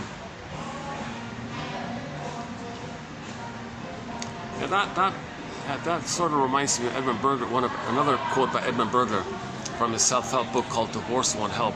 He said in that book, you know, if you think leaving your partner is somehow you're gonna magically leave your inner conflicts, oh no. Your inner conflicts will faithfully follow you into the next relationship. So face your inner conflicts and save your marriage. Divorce won't help. That's the title of his book. He's got a follow-up to that one as well. So Burglar wrote a few little sort of small books and some major books.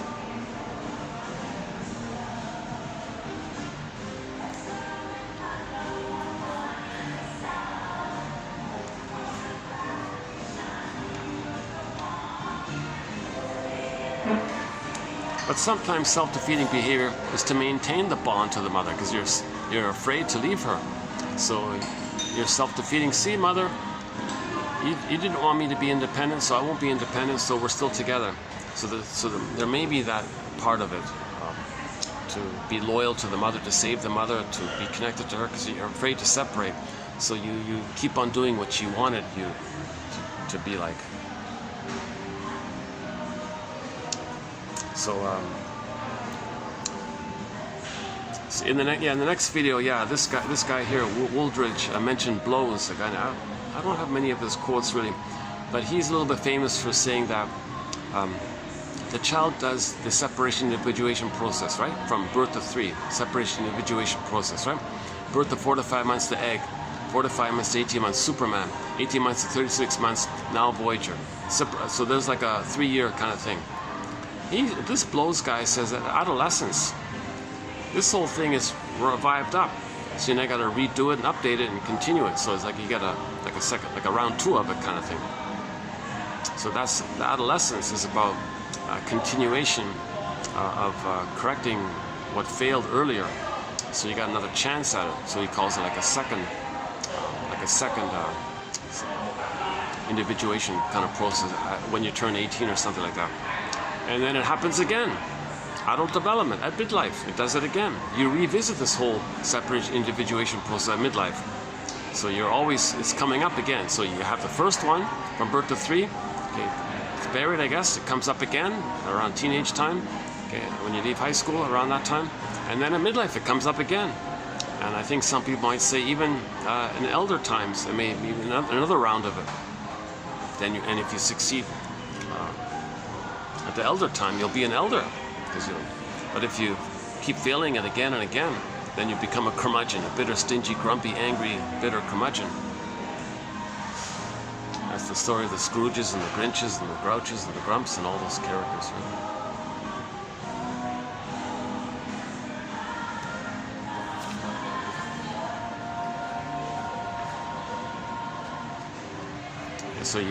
So usually people say they feel like they're walking on eggshells around Grinches and Grouches, those characters, Scrooges, those kind of characters. You feel like you're on eggshells with them because they never mourn losses. The pain builds up all the time. The pain. So remember, if you don't mourn, if you feel, you're okay. If you don't feel, you feel pain. Pain is because you don't feel. If you feel, you're okay. It's healthy. It's healing. Oh, great. It's normal. It's a relief. It's a relief to feel. It's yeah. But if you're not feeling, there's going to be tension and pain. Then the curmudgeon goes through life just barking at people, just blowing off steam all the time. Because now when they blow off steam, the pressure cooker, the steam comes up again, they got to blow it off again. So they're always like blowing off steam, so they're always like barking kind of thing. Right? So the curmudgeon is still in that mode of not feeling. And they're in constant pain. The energy of the pain steams up. Okay, and then you got to blow off the steam. But the pain is still there, so it's going to steam up again. You blow off the steam. So some people are just going through life mainly blowing off steam kind of thing. They're not feeling. If you're feeling, you're okay. So mourning is feeling. Finding your mother's story of why she did what she did, getting that kind of story gives you identity and sadness. You're feeling, you're mourning, you're okay like that. The refusal to do this, okay, that means you're gonna all this tension. That's why people who refuse to look in the mirror, and Michael Jackson, look in the mirror.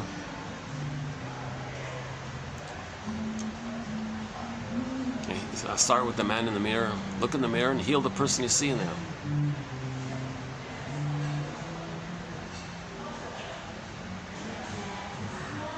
Oh, I guess, let's see.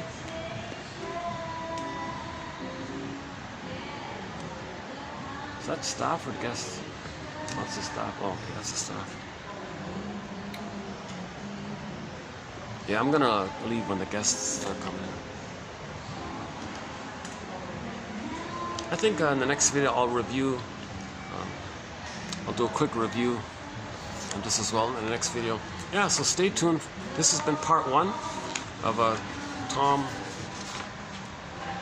Wooldridge's material on emotional eating issues, specifically for men, by the way.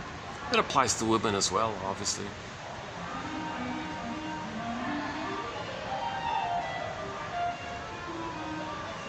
Yeah, I noticed he wrote 3 books. Yeah, 3. And it seems to be like a build-up, like a progression. This was mainly from his introduction, so like an introductory kind of book, like a little mini book kind of thing. So his main one, I haven't seen it yet, the main one. So we'll see if I can.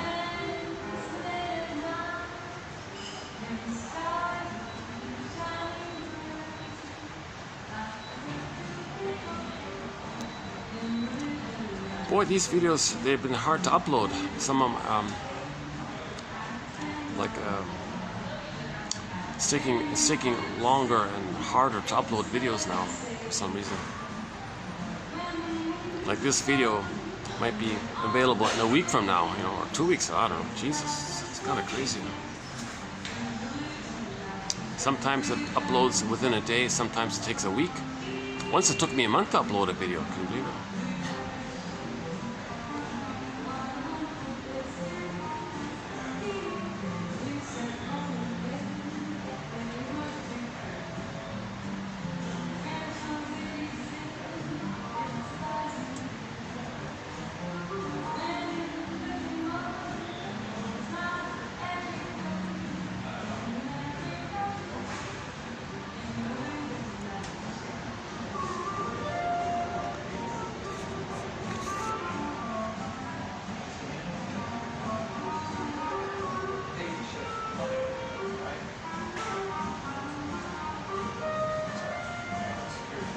Emotional eating can be understood as a repetition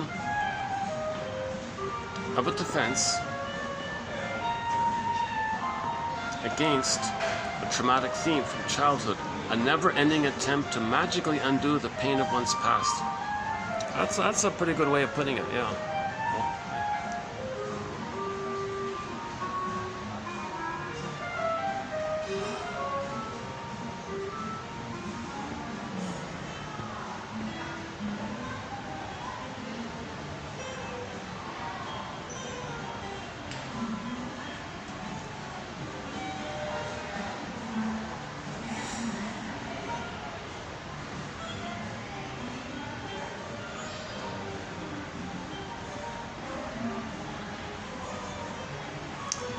Yeah, let's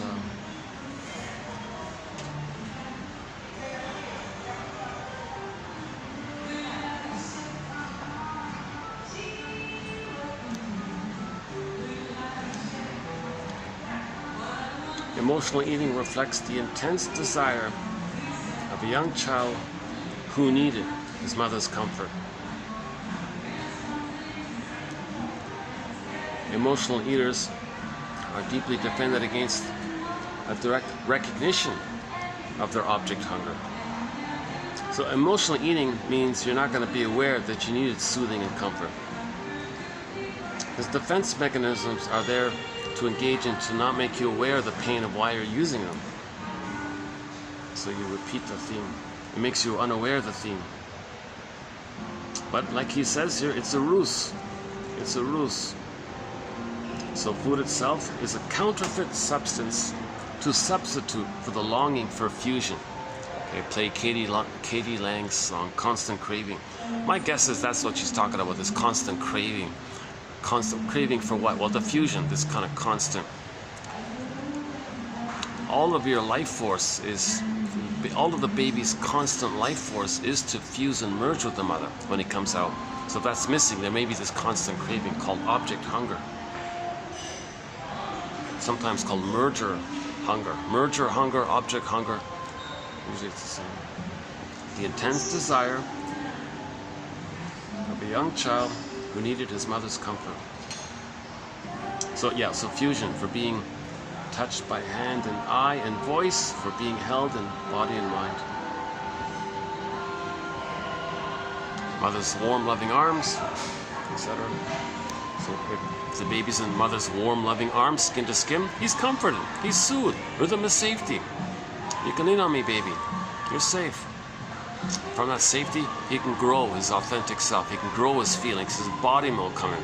He'll have his authentic self, and at age 3, he'll know his uniqueness, which the Great Spirit gives everybody uniqueness, and it's the expression of your uniqueness which is pleasure and meaningful and delight in a path of heart.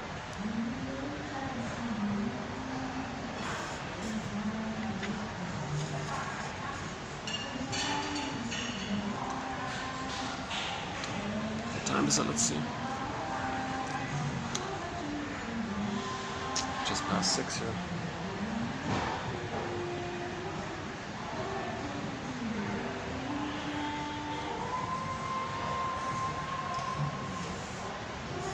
Well, if Masterson's on board with the theory that anorexia nervosa is an attempt to disrupt mother's game plan, then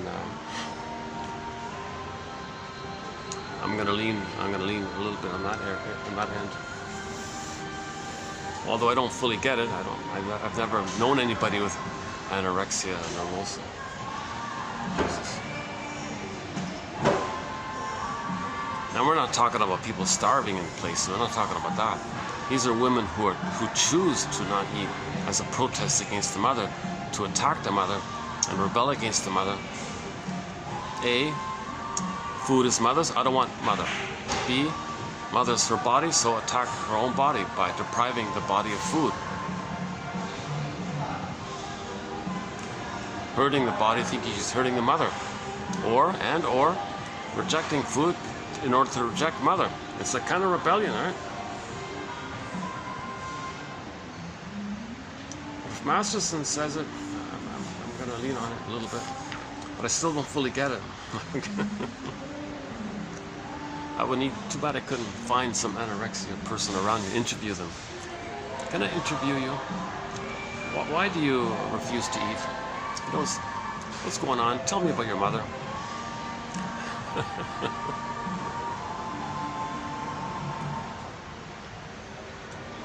I wonder how she would reply. What, you want to know about the witch? Was that what you call her? Oh yeah, she's the witch. Oh, I see, okay.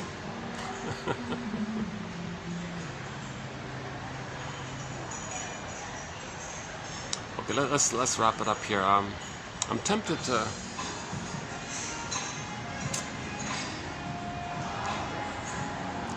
just go for a walk with you, like walk down a quiet street, maybe go to another coffee shop and just see what we could talk about, because I got time here.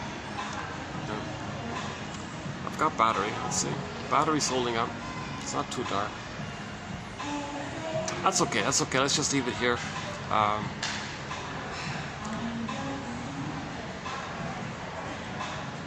So in the next video, we'll do part 2. This was part 1. Thanks very much. And I'll see you in part 2.